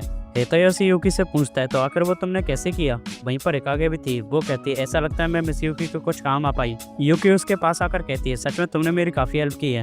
हितोयोशी कहता है तुम तो हमारी क्लास के हिकागे हो ना? वो बहुत ज़्यादा ब्लश कर रही होती है। वो कहती है मेरा नाम नाका हिकागे है और मुझे एक तरीका पता है जिससे हम कासुता फेस्टिवल को जीत सकते हैं। और इसी के साथ एपिसोड खत्म हो जाता है। एपिसोड की शुरुआत में हमें हिकागे डोजो को दिखाया जाता है जहाँ पर कगारी हिकागे अपने मार्शल आर्ट की प्रैक्टिस कर रही थी। वो कुछ लकड़ी के रोबोट से काफ़ी अच्छे से लड़ाई कर रही थी। तभी एक रोबोट अपनी स्टिक से उस पर अटैक करने वाला होता है, लेकिन तभी उसका भाई आकर उसे बचा लेता है। वो उससे कहता है अपना गार्ड डाउन मत होने दो, तुम्हारा क्या नाम है? वो कहती है मेरा नाम नाका हिकागे है। वो कहता है और तुम्हारे भाई का नाम क्या है? वो कहती है मेरे भाई का नाम तात्सु हिकागे है। वो कहता है बिल्कुल सही, हम 300 साल पुरानी हिकागे मार्शल आर्ट के इनहेरिटर्स है, हमें एक स्ट्रॉन्ग सेंस ऑफ डिसिप्लिन को मेंटेन रखना होगा। नाका उससे कहती है मैं अपनी पूरी कोशिश करूंगी। वो कहता है अगर तुम्हें ये बात समझ में आ गई तो ठीक है। ऐसा बोलकर वो वहाँ से चला जाता है। हिकागे अपने मन में कहती है मैंने फिर अपने भाई के सामने अपना गार्ड डाउन होने दिया। तात्सु अपने मन में कह रहा होता है मैं खुश हूँ कि मेरी प्यारी बहन के चेहरे पर कोई चोट नहीं लगी। इसके बाद हमें कासुता फेस्टिवल का सीन दिखाया जाता है जहाँ पर लोगों की काफ़ी ज़्यादा भीड़ थी और वहाँ पर काफ़ी सारी फूड स्टॉल भी लगी थी। इसके बाद हमें स्टूडेंट काउंसिल का सीन दिखाया जाता है जहाँ पर एक लड़की कहती है नए नियम के अनुसार तुम बस अकेले कॉप और पूरी क्लास के स्टूडेंट रॉबर बनेंगे, क्या ये बहुत ज़्यादा नहीं है? तात्सु कहता है इसमें कोई प्रॉब्लम नहीं है। और ये योको या यूकी कौन है? वो लड़की कहती है वो एक ट्रांसफ़र स्टूडेंट है और वो हितोयोशी की कजन है, उसके बैकग्राउंड के बारे में ज़्यादा डिटेल में नहीं पता है। तात्सु अपने मन में कहता है वो मेरी बहन के सेम क्लास में है, वो हिकागे फैमिली की दुश्मन हो सकती है, इसलिए मैं उसे पर्सनली इन्वेस्टिगेट करूंगा। वो लड़की कहती है ये इसे पर्सनली इन्वेस्टिगेट करेगा, इसका मतलब यूकी योकोया कोई नॉर्मल स्टूडेंट नहीं है। इसके बाद हमें नाका को दिखाया जाता है जो कि स्वीट को पैक कर रही थी। वो कहती है मुझे नहीं लगता मेरा भाई मुझे पसंद करता है, वो एक रिजल्ट ओरिएंटेड पर्सन है और मैं उसकी छोटी बहन होने के बावजूद भी बहुत कमज़ोर हूँ। हितोयोशी कहता है कि इसीलिए तुम कासुता फेस्टिवल को जीतना चाहती हो। नाका कहती है कासुता फेस्टिवल को जीतना हमारे लिए बहुत मुश्किल हो सकता है, लेकिन अगर मैं उसे जीत गई तो हो सकता है मेरा भाई मुझे एक वर्दी पर्सन की तरह देखे। वो यूकी को देखकर ब्लश करने लगती है। हितोयोशी अपने मन में कहता है ऐसा लगता है इसे यूकी के सामने खुलकर बोलने में परेशानी आती है। वो उससे कहता है तुम चिंता मत करो और तुम्हारा शुक्रिया, तुम्हारी वजह से हमें कंपटीशन के इन्फॉर्मेशन के बारे में पता चल गया। नाका कहती है कॉप रॉवर वाला कंपटीशन पूरी तरह एथलीट एबिलिटी पर निर्भर करता है और हर क्लास से 3 पार्टिसिपेंट चुने जाने हैं। तभी वहाँ पर एक स्टूडेंट कासुता सॉस की कॉस्ट्यूम में आ जाता है। यूकी उसे देखकर कहती है मिस्टर कासुता सॉस। हितोयोशी कहता है ताएगा क्या तुम इस तरह कंपटीशन करने वाले हो? ताएगा कहता है कासुता सॉस को कोई नहीं हरा सकता, हम तीनों मिलकर प्रेसिडेंट हिकागे को जरूर हरा देंगे। हितोयोशी कहता है इससे याद आया मैंने कभी नाका को जिम क्लास में नहीं देखा। नाका कहती है वो इसलिए क्योंकि मैं लोगों की नज़रों में ज़्यादा नहीं आना चाहती। मैं दौड़ने में अपने भाई के जितनी अच्छी तो नहीं हूँ, लेकिन मैं अपनी पूरी कोशिश करूँगी। यूकी उससे कहती है तुम चिंता मत करो, जब हमारे पास पार्टिसिपेट करने की कोई उम्मीद नहीं थी तो तुम हमारे लिए आशा की एक किरण की तरह थी। मैं अपनी पूरी कोशिश करूँगी, हम मिलकर स्टूडेंट काउंसिल प्रेसिडेंट को जरूर हराएंगे। नाका कहती है तुमने सही कहा, अगर मैं बिना कोशिश करे हार मान लूँगी तो मैं अपने भाई को कभी नहीं हरा पाऊंगी। दूसरे सीन में हमें कैफे का सीन दिखाया जाता है जहाँ पर तात्सु बैठा हुआ था और वो काफ़ी गुस्से में था। दूसरे सीन में हितोयोशी ताएगा से कहता है क्या तुम सीरियस हो, तुम कासुता सॉस के कॉस्ट्यूम को पहनकर ही पार्टिसिपेट करोगे? ताएगा कहता है कासुता फेस्टिवल कासुता सॉस के ऊपर ही रखा जाता है, मैं टीवी पर आऊँगा और नंबर 1 मास्कोट बन जाऊँगा। हितोयोशी कहता है अरे हाँ वहाँ पर टीवी स्टेशन वाले भी होंगे, क्या मिस यूकी ठीक रहेगी? तभी वहाँ पर रिको आकर कहती है मैंने तुम दोनों को ढूंढ लिया, मैं तुम दोनों को काफ़ी लंबे समय से ढूंढ रही। कोबाची ने मुझे बताया कि तुम दोनों मुझे यहाँ मिलोगे। हितोयोशी कहता है सुबह से ही हम कैफ़े के इंचार्ज थे तो लंच ब्रेक में हमारी ड्यूटी ऑफ है। ताएगा कोबाची के पास आता है और उसके हेड को पैट करने लगता है। कोबाची कहता है मेरे हेड को पैट करना बंद करो। नाका कहती है ये लोग सच में काफ़ी क्लोज है। वो यूकी से कहती है क्या तुम्हारा भी कोई दोस्त है? वो कहती है मेरा ये मतलब नहीं है कि तुम्हारा कोई दोस्त नहीं होगा, वो तो बस मैं हूँ जिसका कोई दोस्त नहीं है। अगर तुम्हें कोई परेशानी ना हो क्या तुम मेरे दोस्त बनना चाहोगे? यूकी कहती है ठीक है चलो दोस्त बनते हैं। ये सुनकर नाका काफ़ी खुश हो जाती है। हितोयोशी यूकी से कहता है रिको कल्चर फेस्टिवल को देखना चाहती है। वो हिकागे से कहता है क्या तुम भी हमारे साथ आना चाहोगे? हिकागे कहती है मुझे कुछ ज़रूरी काम है। ऐसा बोलकर वो वहाँ से चली जाती है। हितोयोशी यूकी से कहता है वो काफ़ी एक्साइटेड लग रही थी, तुम दोनों क्या बात कर रहे थे? यूकी कहती है मास्टर हितोयोशी किसी के साथ दोस्त बनने का क्या मतलब होता है? हिकागे अपने मन में सोच रही थी यूकी मेरी दोस्त है, अगर वो मेरी असलियत के बारे में भी जान जाएगी तो भी हम दोस्त बने रह सकते हैं। मुझे इस कासुता फेस्टिवल को जीतना होगा ताकि मैं यूकी के लिए यूजफुल साबित हो सकूं। वो कंसंट्रेट करती है और कासुता फेस्टिवल की मीटिंग की बातों को दूर से ही सुनने लगती है। हमें कंपटीशन का सीन दिखाया जाता है। वहाँ पर कमेंटेटर कहती है कॉप और रोवर कंपटीशन के लिए हमारे पास स्पेशल गेस्ट है नाजका। नाजका कहती है कैसे हो कासुता सिटीजन, क्या तुम सॉस के टेस्ट को एंजॉय कर रहे हो? ये सुनकर पूरी ऑडियंस चिल्लाने लगती है। कमेंटेटर कहती है अगर प्रेसिडेंट हिकागे सभी रोवर को पकड़कर प्रिजन में बंद कर देता है तो कॉप जीत जाएगी, अगर एक भी रोवर उससे दूर भाग जाता है तो रोवर जीत जाएंगे। एक रोवर प्रिजन से बाहर निकल सकता है अगर सेम क्लास का फ्री रोवर उसे टच कर ले तो। नाजका कहती है सभी पार्टिसिपेंट वही कॉस्ट्यूम पहनेंगे जो वो अपनी क्लास स्टोर के लिए पहनते हैं। हिकागे कहती है मुझे माफ़ कर दो, अगर मुझे इस बारे में थोड़ा पहले पता होता तो हम इस बारे में कुछ कर पाते। ताएगा कहता है मैं तो शुरुआत से ही इसी तरह पार्टिसिपेट करने वाला था। यूकी कहती है तुम्हें माफ़ी मांगने की कोई ज़रूरत नहीं है, एक फ्रेंड ही दूसरे फ्रेंड की मुसीबत में हेल्प करता है। उसे हितोयोशी की बात याद आती है जिसमें उसने कहा था कि इसे पहनो, हम नहीं चाहते कि कोई एक और असैसिन तुम्हें पहचाने। वो उससे कहती है मास्टर हितोयोशी ने कहा था कि मुझे टीवी की नज़रों में आने से बचना है, ये मास्कॉट मेरी हेल्प ही कर रहा है। प्रेसिडेंट हिकागे अपनी छोटी बहन को देखकर कहता है वो कितनी क्यूट लग रही है। तभी नाका अपना मुंह मोड़ लेती है। यूकी उससे कहती है क्या हुआ? नाका कहती है अगर इस समय मैं अपने भाई की तरफ देखूंगी तो मेरे पैर फ्रीज हो जाएंगे। तात्सु अपने मन में कहता है उसने मुझे इग्नोर कर दिया और उस यूकी के पीछे छुप गई, मैं इस यूकी को नहीं छोड़ूंगा। मैच शुरू होने से पहले सभी लोग अपनी अपनी पोजीशन ले लेते हैं, लेकिन 2 स्टूडेंट तात्सु के प्रेजेंट के पास चले जाते हैं। वो कहते हैं हम स्टूडेंट काउंसिल के मेंबर हैं और हम प्रेसिडेंट हिकागे को सपोर्ट करेंगे और ये रूल्स के अगेंस्ट नहीं है। जैसे ही मैच शुरू होता है तो प्रेसिडेंट तेजी से जाता है और एक एक करके सभी रोवर्स को दूर फेंकने लगता है। वो मेड कॉस्ट्यूम वाली स्टूडेंट उन सभी को कैच करके प्रेजेंट में रख रही थी। रिको कहती है ये मैं क्या देख रही हूँ, क्या ये एक ह्यूमन बुलडोजर है? अब बस 3 रोवर्स ही बचे थे। नाजका कहती है अपना बेस्ट करना कासुता मैन। ताएगा अपने मन में कहता है नाच का मुझे देख रही है, मुझे प्रेसिडेंट को हराना ही होगा। लेकिन इतने में प्रेसिडेंट आता है और उसे पकड़कर दूर फेंक देता है। नाका कहती है क्या हमें स्प्लिट हो जाना चाहिए। यूकी कहती है उसके लिए बहुत देर हो चुकी है। तात्सु यूकी को पकड़कर फेंकने वाला होता है, लेकिन यूकी उसके हाथ को टाइटली पकड़ लेती है। नाका अपने मन में कहती है मुझे क्या करना चाहिए, क्या मुझे यहाँ से भाग जाना चाहिए। तभी उसे यूकी की वो वाली बात याद आती है जिसमें उसने कहा था कि चलो फ्रेंड बनते हैं। प्रेजेंट सीन में वो एक स्मोक बम फोड़ देती है और तात्सु यूकी के बजाय नाका को दूर फेंक देता है। यूकी अपने मन में कहती है क्या नाका ने ये मेरे लिए किया। उसे हितोयोशी की बात याद आती है जिसमें उसने कहा था कि फ्रेंड्स ऐसे लोग होते हैं जिनके साथ तुम सभी तरह के मजे कर सकते हो। हर किसी के लिए ये फ्रेंड्स अलग अलग तरीके के हो सकते हैं। मैंने तुम्हें बताया था कि पास्ट में मुझे कई रफ चीज़ों से गुजरना पड़ा, लेकिन इन दोनों ने कभी मुझे अकेला नहीं छोड़ा। इन्होंने मेरी लाइफ में ऐसे चेंजेस किए जिनका मैं शुक्रिया भी नहीं कर सकता। मैं चाहता हूँ कि एक दिन जरूरत पड़ने पर मैं भी इनकी हेल्प कर सकूँ। मेरे लिए फ्रेंडशिप का यही मतलब है। प्रेजेंट सीन में यूकी अपने मन में कहती है मेरे लिए फ्रेंडशिप का क्या मतलब है। वो मेड वाली स्टूडेंट नाका को कैच कर लेती है। वो उससे कहती है अपने आप को ज़्यादा पुश मत करो। हितोयोशी अपने मन में कहता है ऐसा लगता है प्रेसिडेंट किसी बात को लेकर सदमे में है, और उससे भी ज़्यादा इंपॉर्टेंट यूकी किसी बात को लेकर डिस्ट्रैक्टेड लग रही है। यूकी अपने मन में कहती है इस मैच को जीतना मेरी प्रायोरिटी है। मुझे इस आदमी से 2 मिनट तक बचना है, लेकिन प्रॉब्लम यह है कि मुझे कैमरे के आगे नहीं आना है। मुझे जिस आदमी से दूर रहना है वो कासुता सॉस की सेंट का यूज कर रहा है। क्या ये ऐसा जानबूझकर कर रहा है। नाका कहती है मिस यूकी अपना वेस्ट करना, और उन दोनों के बीच में लड़ाई शुरू हो जाती है। तात्सु अपने मन में कहता है ये एक इंच पीछे नहीं हो रही है। यूकी अपने मन में खाने की चीज़ों को याद कर रही होती है, उसे भूख लग रही होती है। तात्सु उससे कहता है मुझे पता नहीं तुम क्या प्लॉट करने की कोशिश कर रहे हो, लेकिन तुम्हारे जैसा कोई पर्सन हमारे बहन भाइयों के बीच की बॉन्डिंग को इतनी आसानी से नहीं तोड़ सकता। हमें नाका का बचपन दिखाया जाता है जिसमें वो बहुत बीमार रहती थी। प्रेजेंट सीन में तात्सु कहता है तुम नाका के आसपास ऐसे डोलती हो जैसे तुम पहले से ही उसकी दोस्त हो। उसका दोस्त बनने के लिए तुम्हें उसके लिए स्पेशल बनना होगा। तुम मेरी छोटी बहन के दर्द के बारे में बिल्कुल नहीं जानती, तुम उसे और भी दुखी करोगी, लेकिन ऐसा होने से पहले ही मैं तुम्हें उससे अलग कर दूंगा। यूकी उसके हाथ को पकड़ती है और उसे नीचे गिरा देती है। ये देखकर सभी लोग हैरान हो गए थे। यूकी तेजी से नाका की ओर बढ़ने लगती है। कमेंटेटर कहता है अब बस 20 सेकंड बचे हैं। यूकी नाका से कहती है पहले मैंने बिना फ्रेंडशिप के बारे में ज़्यादा जाने तुम्हें आंसर दे दिया था, लेकिन अब मैं फ्रेंडशिप के बारे में थोड़ा अच्छे से समझ सकती हूँ, क्योंकि मेरे पास भी एक पर्सन है जो मेरे लिए स्पेशल है। अगर फ्रेंडशिप का मतलब किसी के लिए स्पेशल बनना है तो मैं तुम्हारे लिए स्पेशल बनना चाहती हूँ। क्या तुम मेरी दोस्त बनोगी। ये सुनकर नाका ब्लश करने लगती है। तभी तात्सु आकर यूकी को पकड़ लेता है। उसी समय पर सीटी बज जाती है और मैच ओवर हो जाता है।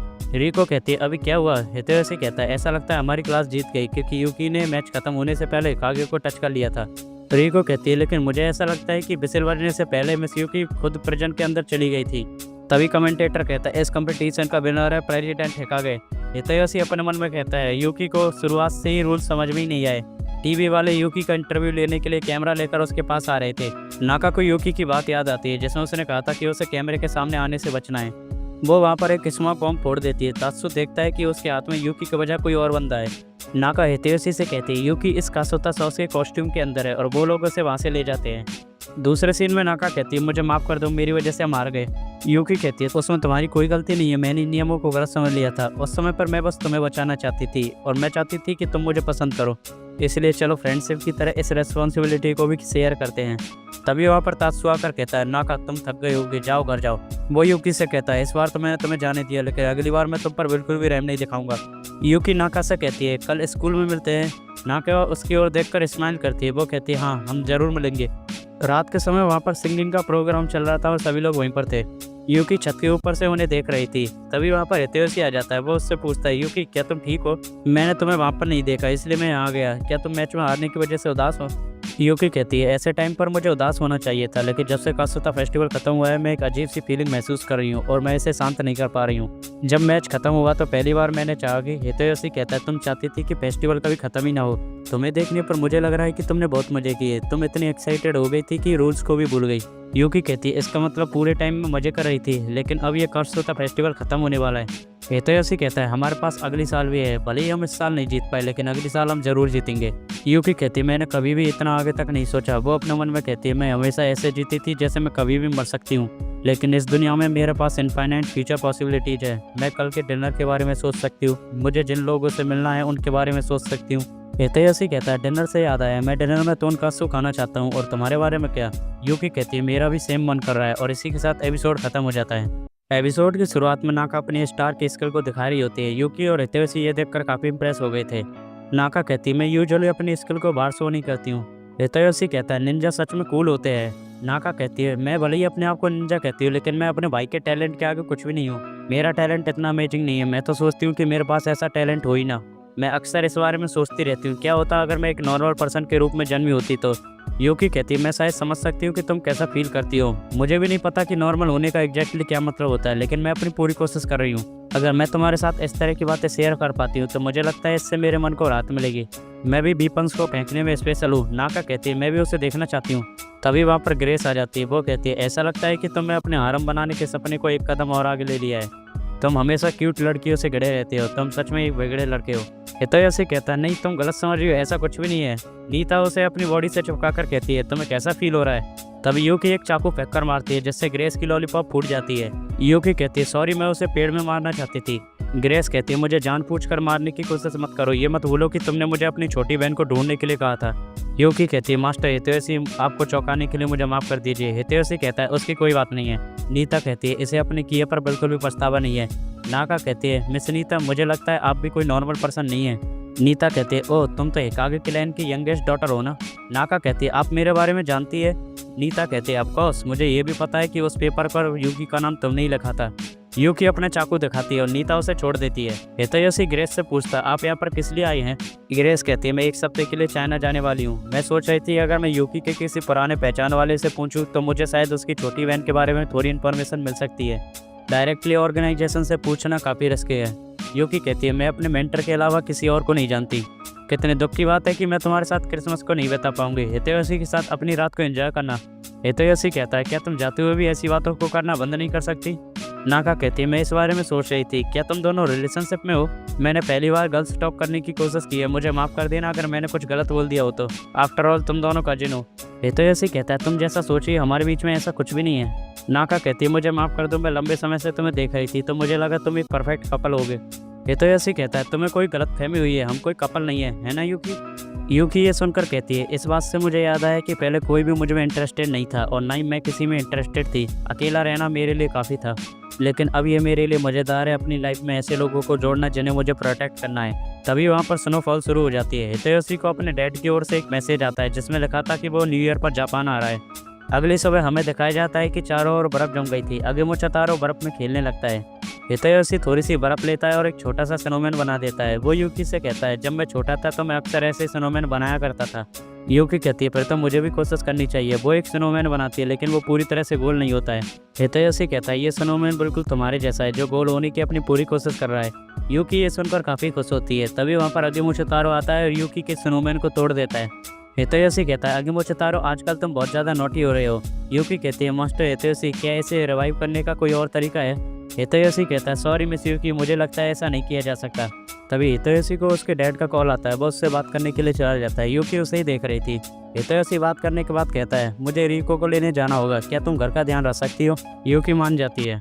हितोयोशी रास्ते में चलते हुए लोगों को देख रहा था। वो कहता है, आज क्रिसमस है, सभी लोग अपनी फैमिली के साथ है। वहाँ पर कुछ लोग भीड़ लगाकर खड़े हुए थे। हितोयोशी जब वहाँ पर चेक करने जाता है तो वहाँ पर मिस यूकी खड़ी थी। हितोयोशी उसके पास जाकर कहता है, आखिर तुम यहाँ पर क्या कर रही हो और तुमने इस तरह के कपड़े क्यों पहने हैं। यूकी कहती है, मुझे लगा आपको ठंड लग रही होगी इसलिए मैं आपके स्कार्फ को गर्म रख रही थी। हितोयोशी कहता है, अगर तुम क्रिसमस के दिन ऐसा करोगी ये तो ऐसा लग रहा है जैसे कि। यूकी कहती है, हाँ चलिए डेट पर चलते हैं। हितोयोशी ये सुनकर शॉक हो गया था। वो कहता है, डेट पर, लेकिन क्यों। यूकी कहती है, रिको ने मुझे सलाह दी थी कि आपको अच्छा महसूस होगा अगर हम एक डेट पर जाएंगे तो। जब आप घर से बाहर थे तो मैंने रिको का कॉल उठाया। उसने बताया था कि आप किसी गिफ्ट को लेकर परेशान हैं। इसके अलावा जब आप फ़ोन पर बातें कर रहे थे तो आप काफ़ी उदास लग रहे थे। उस समय पर मैं चाह रही थी कि काश मैं आपके मन को हल्का करने के लिए कुछ कर सकूं। जब तक आपके मन में परेशानी के बादल है मैं एक राउंड स्नोमैन की तरह नहीं बन सकती। हितोयोशी कहता है, अगर ऐसी बात है तो मिस यूकी चलो अपनी डेट को कंटिन्यू करते हैं। तो रास्ते में चलते हुए हितोयोशी अपने मन में कह रहा होता है, वो बिल्कुल अनअवॉइडेबल था। मिस यूकी को उस तरह देखकर मेरा मन शांत नहीं रह सका। मेरे लिए मिस यूकी एक अडल्ट के शरीर में छोटे बच्चे की जैसी है। यूकी कहती है, मास्टर हितोयोशी अब हम कहाँ जाएंगे। हितोयोशी कहता है, चलो डिनर से शुरुआत करते हैं। तभी वहाँ पर स्नोफॉल दोबारा शुरू हो जाती है। यूकी कहती है, मास्टर हितोयोशी क्या आपको ठंड लग रही है। हितोयोशी कहता है, नहीं मैं ठीक हूँ, मेरे पास तुम्हारा स्कार्फ है। जब स्नो लाइट के पास गिरती है तो वो और भी चमकने लगती है। मुझे उन्हें देखना बहुत अच्छा लगता है। यही वजह है कि मुझे यूकी बहुत पसंद है। हितोयोशी का यूकी कहने का मतलब स्नो से था। यूकी हंसकर कहती है, मुझे ये सुनकर काफ़ी खुशी हुई कि आप मुझे पसंद करते हैं। मुझे पता है कि आप स्नोफॉल को रेफर कर रहे थे, लेकिन फिर भी मेरा नाम सुनकर मुझे काफ़ी अच्छा लगा। हितोयोशी ब्लश कर रहा होता है। हमें फ्लैशबैक का सीन दिखाया जाता है जिसमें रिको यूकी से कहती है, चलो डिसाइड करते हैं कि अब तुम्हें कौन से कपड़े पहनने हैं। तुम्हारा फिगर काफ़ी अच्छा है, तुम्हें ऐसे कपड़े पहनने चाहिए जो तुम्हारी बॉडी के कर्व को शो करे। तुम्हें क्रिसमस पर और भी इनोसेंट दिखना है, इसलिए तुम्हें एक टाइट स्कर्ट कैमिसोल के साथ पहननी चाहिए। तुम्हें अपने बालों को खोलकर उन पर पिन लगानी चाहिए। मैं तुम्हारे लिए एक हैंडबैग भी लेकर आई हूँ, तुम्हारे पैरों के लिए टाइट पर सूट करेगी। यूकी कहती है, क्या इस तरह ड्रेसिंग करने से मास्टर हितोशी खुश हो जाएंगे? रीको कहती है, हाँ बिल्कुल, इस तरह तो तुम उस पर क्रिसमस का जादू कर दोगी, उसे अपनी और भी सुंदर साइड दिखाओ। यूकी कहती है, मैं समझ गई, मैं सुंदर दिखने की अपनी पूरी कोशिश करूंगी। प्रेजेंट सीन में रीको हितोशी से कहती है, तुम्हें यूकी की बात सुननी चाहिए थी, वो सच में काफ़ी अडोरेबल लग रही थी।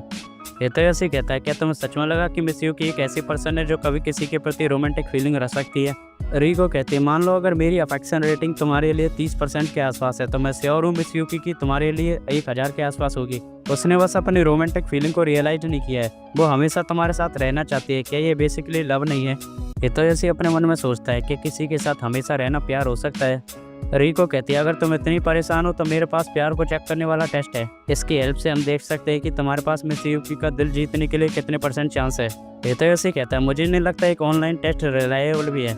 रीको कहती है, मेरी दोस्त ने कन्फेशन से पहले इस टेस्ट का यूज किया था और उसे बिल्कुल सेम रिजल्ट मिले। तो चलो शुरू करते हैं। तुम्हारा पहला क्वेश्चन है, क्या उसने तुम्हें फिजिकली टच किया है? हितोशी कहता है, हाँ, हम दोनों ने हाथ पकड़े हैं। रीको कहती है, तुम्हारा दूसरा क्वेश्चन है, क्या वो अक्सर तुम्हारी तारीफ करती रहती है? हितोशी कहता है, हाँ। रीको कहती है, तुम्हारा तीसरा क्वेश्चन है, क्या वो अक्सर तुम्हारे साथ बातचीत करती रहती है? हितोशी कहता है, ऑफकोर्स, हम साथ में रहते हैं। वो उससे पूछते हैं, क्या जब तुम मुसीबत में होते हो वो तुम्हारी हेल्प करती है? हितोशी कहता है, हाँ। वो पूछते हैं, क्या वो तुम्हारी स्टोरीज पर हंसती है? हितोशी कहता है, हाँ। ऐसे ही चलते हुए रीको उससे लास्ट वाला क्वेश्चन पूछते हैं, क्या उसने कभी तुमसे कहा है कि वो तुम्हें पसंद करती है?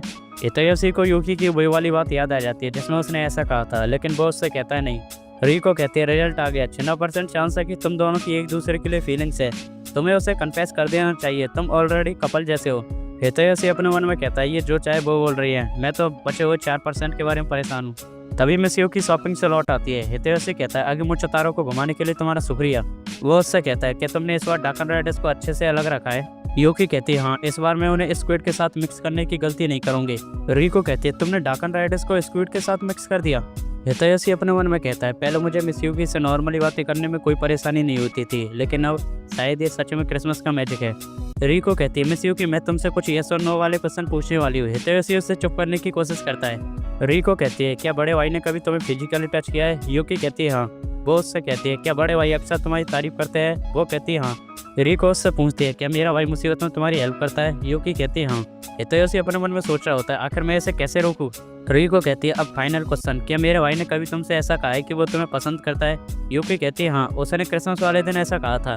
ये सुनकर रीको अपने मन में कहती है, 196% चांस है कि इन दोनों की एक दूसरे के लिए फीलिंग है, मुझे अपनी लाइफ में अब कोई रिग्रेट नहीं रहा। इसके बाद वो सभी लोग कोटासू के अंदर बैठे होते हैं। रीको यूकी से कहती है, तुम्हें अपनी टांगे फैला लेनी चाहिए। यूकी जब अपने पैर सीधे करती है तो उसे और भी अच्छा लगता है। हितोशी कहता है, तुम्हारे पैर काफ़ी लंबे हैं। रीको कहती है, मुझे पता था कि तुम्हें ये पसंद आएगा। मिस यूकी, मुझे तुम्हें थैंक्स कहना चाहिए, तुम्हारी वजह से यहाँ पर काफ़ी जगह खाली हो गई है, क्योंकि पहले जब भी भैया डैड के साथ झगड़ा करते थे पूरे घर में कचरा कर देते थे।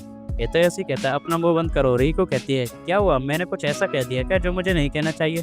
हितोशी अपने मन में कहता है, मैं नहीं चाहता कि मिस यूकी को पता चल जाए कि पहले मैं एक बिगड़ा हुआ बच्चा था।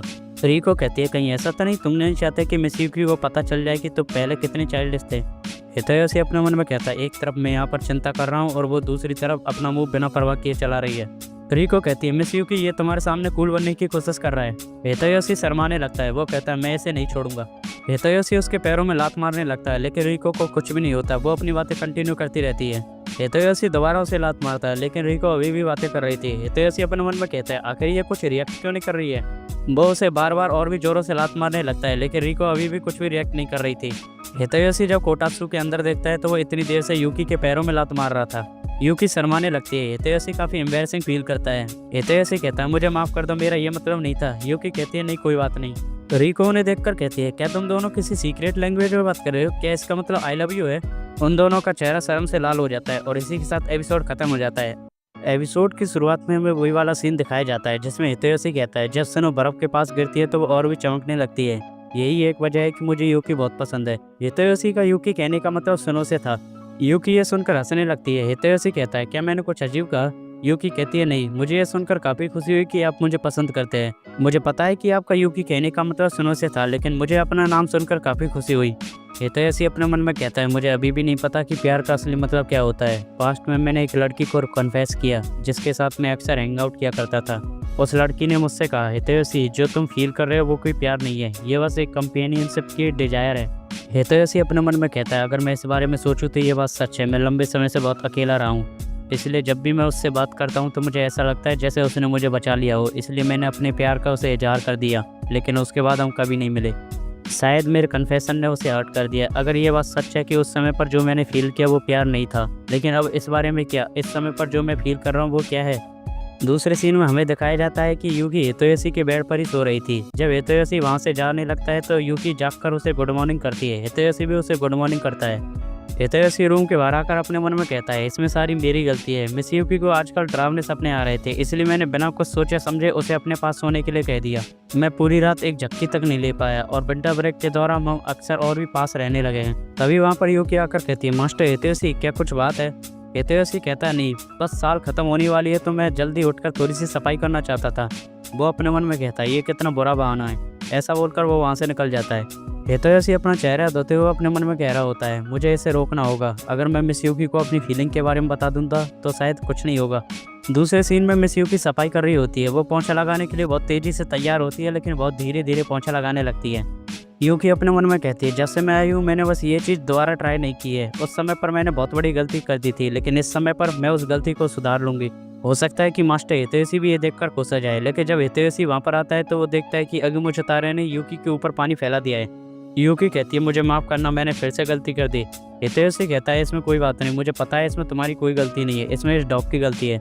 वो उससे कहता है, मैंने बाथटब साफ कर दिया, तुम चाहो तो पहले जा सकती हो। लेकिन यूकी वहीं पर अपने कपड़े उतारने लग जाती है। हितोशी ये देखकर शर्मा जाता है। यूकी कहती है, क्या हुआ। हितोशी कहता है, नहीं कुछ नहीं, मैं पानी चालू करने जा रहा हूँ। ऐसा बोलकर वो वहाँ से चला जाता है। हितोशी अपने मन में कहता है, मिस यूकी अभी भी उतनी सिंसियर और मैच्योर है जितना हम पहले मिले थे। वो हमेशा हमें एक फैमिली की तरह ट्रीट करती है, लेकिन शायद अब मैं अपनी फीलिंग की वजह से इन सारी चीज़ों को बर्बाद कर दूंगा। मैं दोबारा उस तरह फील नहीं करना चाहता, मैं मिस यूकी को खोना नहीं चाहता। यूकी कहती है, मास्टर हितोशी क्या आप ठीक है, आप सुबह से ही थोड़ा अजीब बिहेव कर रहे हैं, क्या आपको कोई बीमारी तो नहीं है। हितोशी कहता है, मैं बस जल्द से जल्द बाथटब को भरना चाहता था, इसलिए मैं जल्दी चला गया। वो इसकी स्माइल को देखकर कहता है, मुझे पता है ये उस तरह की स्माइल है जब वो कहती है कि तुम चाहो तो मेरी गोद में आ सकते हो। वो अपने मन में कहता है, तुम्हें इस तरह की चीज़ें उस समय पर नहीं करनी चाहिए जब मेरी फीलिंग पूरी तरह से डगमगा रही हो। और आखिर ये पपी के जैसी आंखों के बारे में क्या है।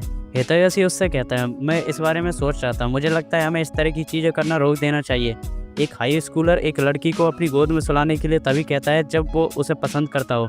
यूकी रोते हुए कहती है, मास्टर हितोशी क्या आपका मुझसे मन भर गया है क्योंकि मैं कुछ भी करने के लायक नहीं हूँ। हितोशी कहता है, मिस यूकी जैसा तुम समझ रही हो ऐसा कुछ भी नहीं है, लेकिन क्या तुम रो रही हो। यूकी कहती है, ये क्या मेरी आंखों से गर्म पानी निकल रहा है। हितोशी कहता है, मिस यूकी मुझे माफ़ कर दो, मैं प्रॉमिस करता हूँ कि मैं दोबारा ऐसा कभी नहीं करूँगा और मेरा तुमसे अभी तक मन नहीं भरा है। हितोशी अपने मन में कहता है, मैं क्या करूँ, मैंने मिस यूकी को रुला दिया। मुझे कुछ नहीं पता कि मुझे क्या करना चाहिए, लेकिन मुझे इतना पता है कि इसमें सारी मेरी गलती है। वो उससे कहता है, मैं नहीं चाहता कि तुम्हें ठंड लग जाए, तुम जाकर नहा क्यों नहीं लेती। यूकी मान जाती है और वो वहाँ से जाने लगती है। हितोशी अपने मन में कहता है, ये आखिर मैंने क्या कह दिया, क्या मैं उसे और भी दूर भेज रहा हूँ। मैंने हम दोनों के बीच की चीज़ों को और भी ऑकवर्ड बना दिया है। हितोशी बताता है, उस दिन के बाद से जब भी मिस यूकी कोई छोटी सी गलती करती है तो उसके आंसू बहने शुरू हो जाते हैं। मैं अपनी पूरी कोशिश कर रहा हूँ कि मेरी वजह से मिस यूकी ना रोए। यूकी एक टूटते हुए पत्ते को देखती है और रोने लगती है। हितोशी कहता है, मिस यूकी मुझे लगता है इसमें तुम्हारी कोई गलती नहीं है। इसके बाद यूकी रात में हितोशी के साथ ही सोती है, लेकिन हितोशी पूरी रात नहीं सो पाता। सुबह के समय हितोशी एक सोफे पर लेटा हुआ होता है। वो कहता है, मुझे बहुत नींद आ रही है, लेकिन मिस यूकी का शुक्रिया कि मैं न्यू ईयर ईव से पहले अपनी सफाई कंप्लीट कर पाया। थोड़ी देर बाद मिस यूकी वहाँ पर आ जाती है। वो कहती है, मास्टर हितोशी मुझे डिनर के लिए क्या बनाना चाहिए। लेकिन वो देखती है कि हितोशी वहाँ पर नहीं है, उसने एक लेटर छोड़ा हुआ है, उसमें लिखा है कि वो थोड़ी देर में घर पर आ जाएगा।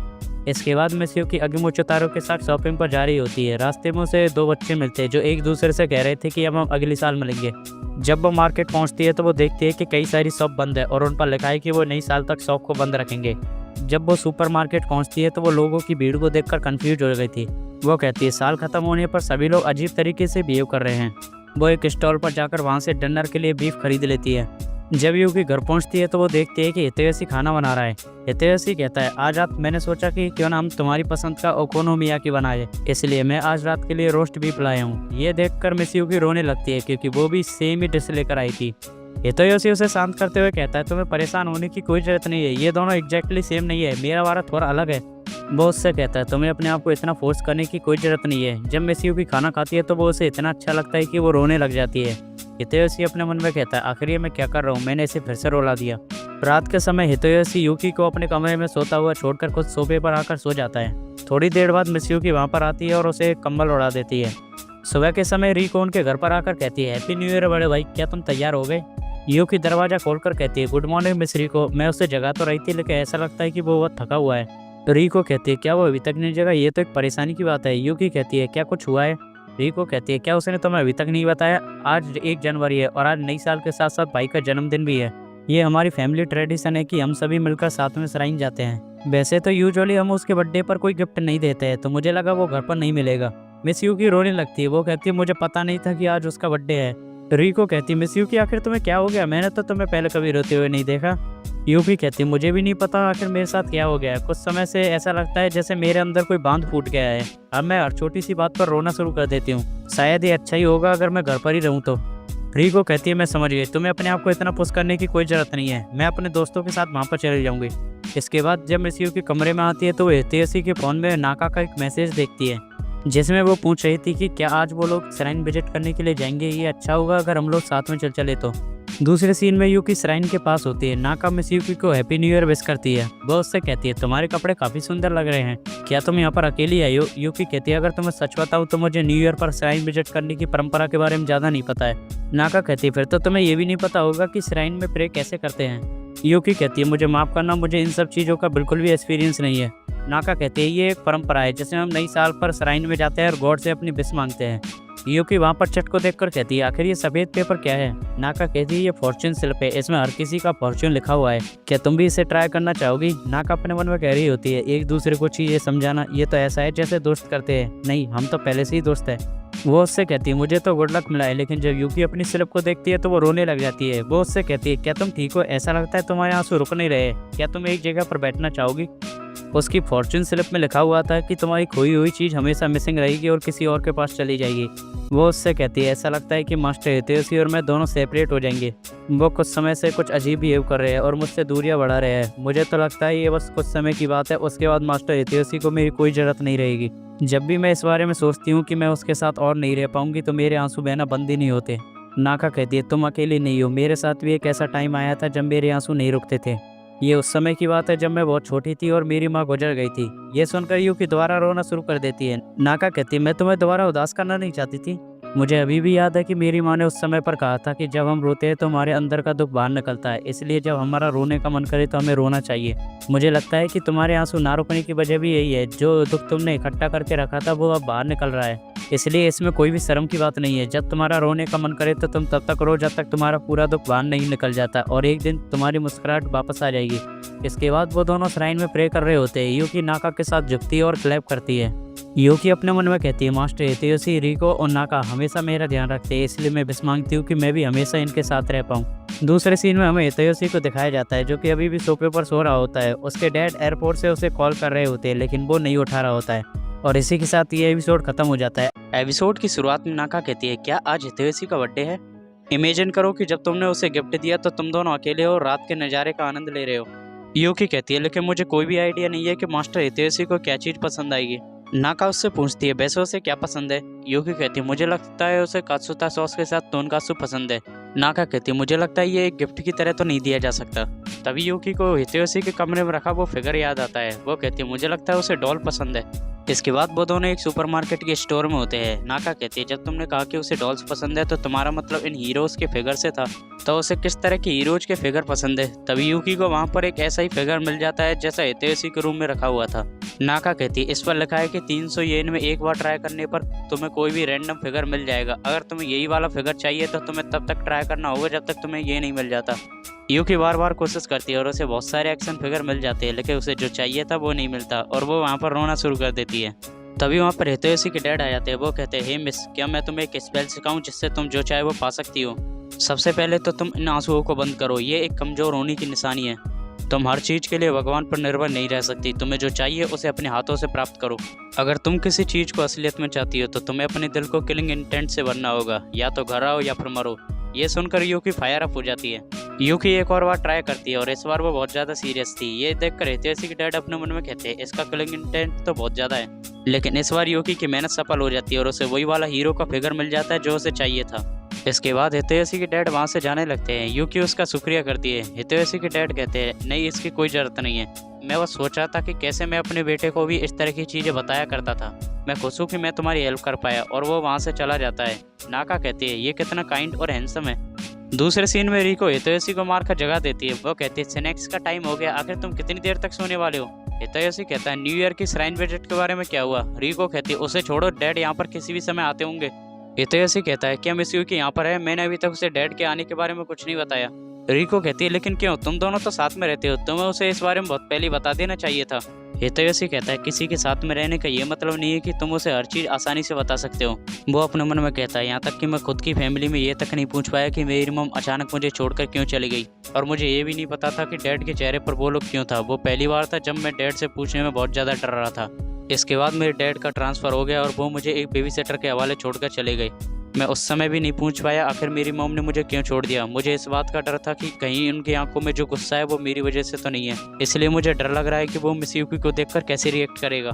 तभी उसे नाका का एक मैसेज आता है जिसमें वो कहती है कि उसने यूकी के साथ काफ़ी मजे किए, लेकिन शायद वो अपनी फॉर्चून स्लिप की वजह से थोड़ी सी उदास है, इसलिए उसे चीयर अप करने की कोशिश करना। तभी वहाँ पर यूकी आ जाती है। वो कहती है मैंने श्राइन जाकर बहुत मजे किए। रिको उससे कहती है तुम्हारी आंखें सूज रही है, आखिर तुम्हें क्या हो गया। हितैषी उससे कहता है मिस यूकी मेरे डैड यहाँ पर आने वाले हैं और मैंने उन्हें नहीं बताया कि तुम एक फॉर्मर असैसिन हो और मेड आउटवर्ड पहनती हो, तो इसीलिए। यूकी को कुछ भी समझ में नहीं आ रहा था कि हितैषी क्या कहने की कोशिश कर रहा है। हितैषी कहता है सब ठीक है, तुम जाओ और जाकर चेंज कर लो।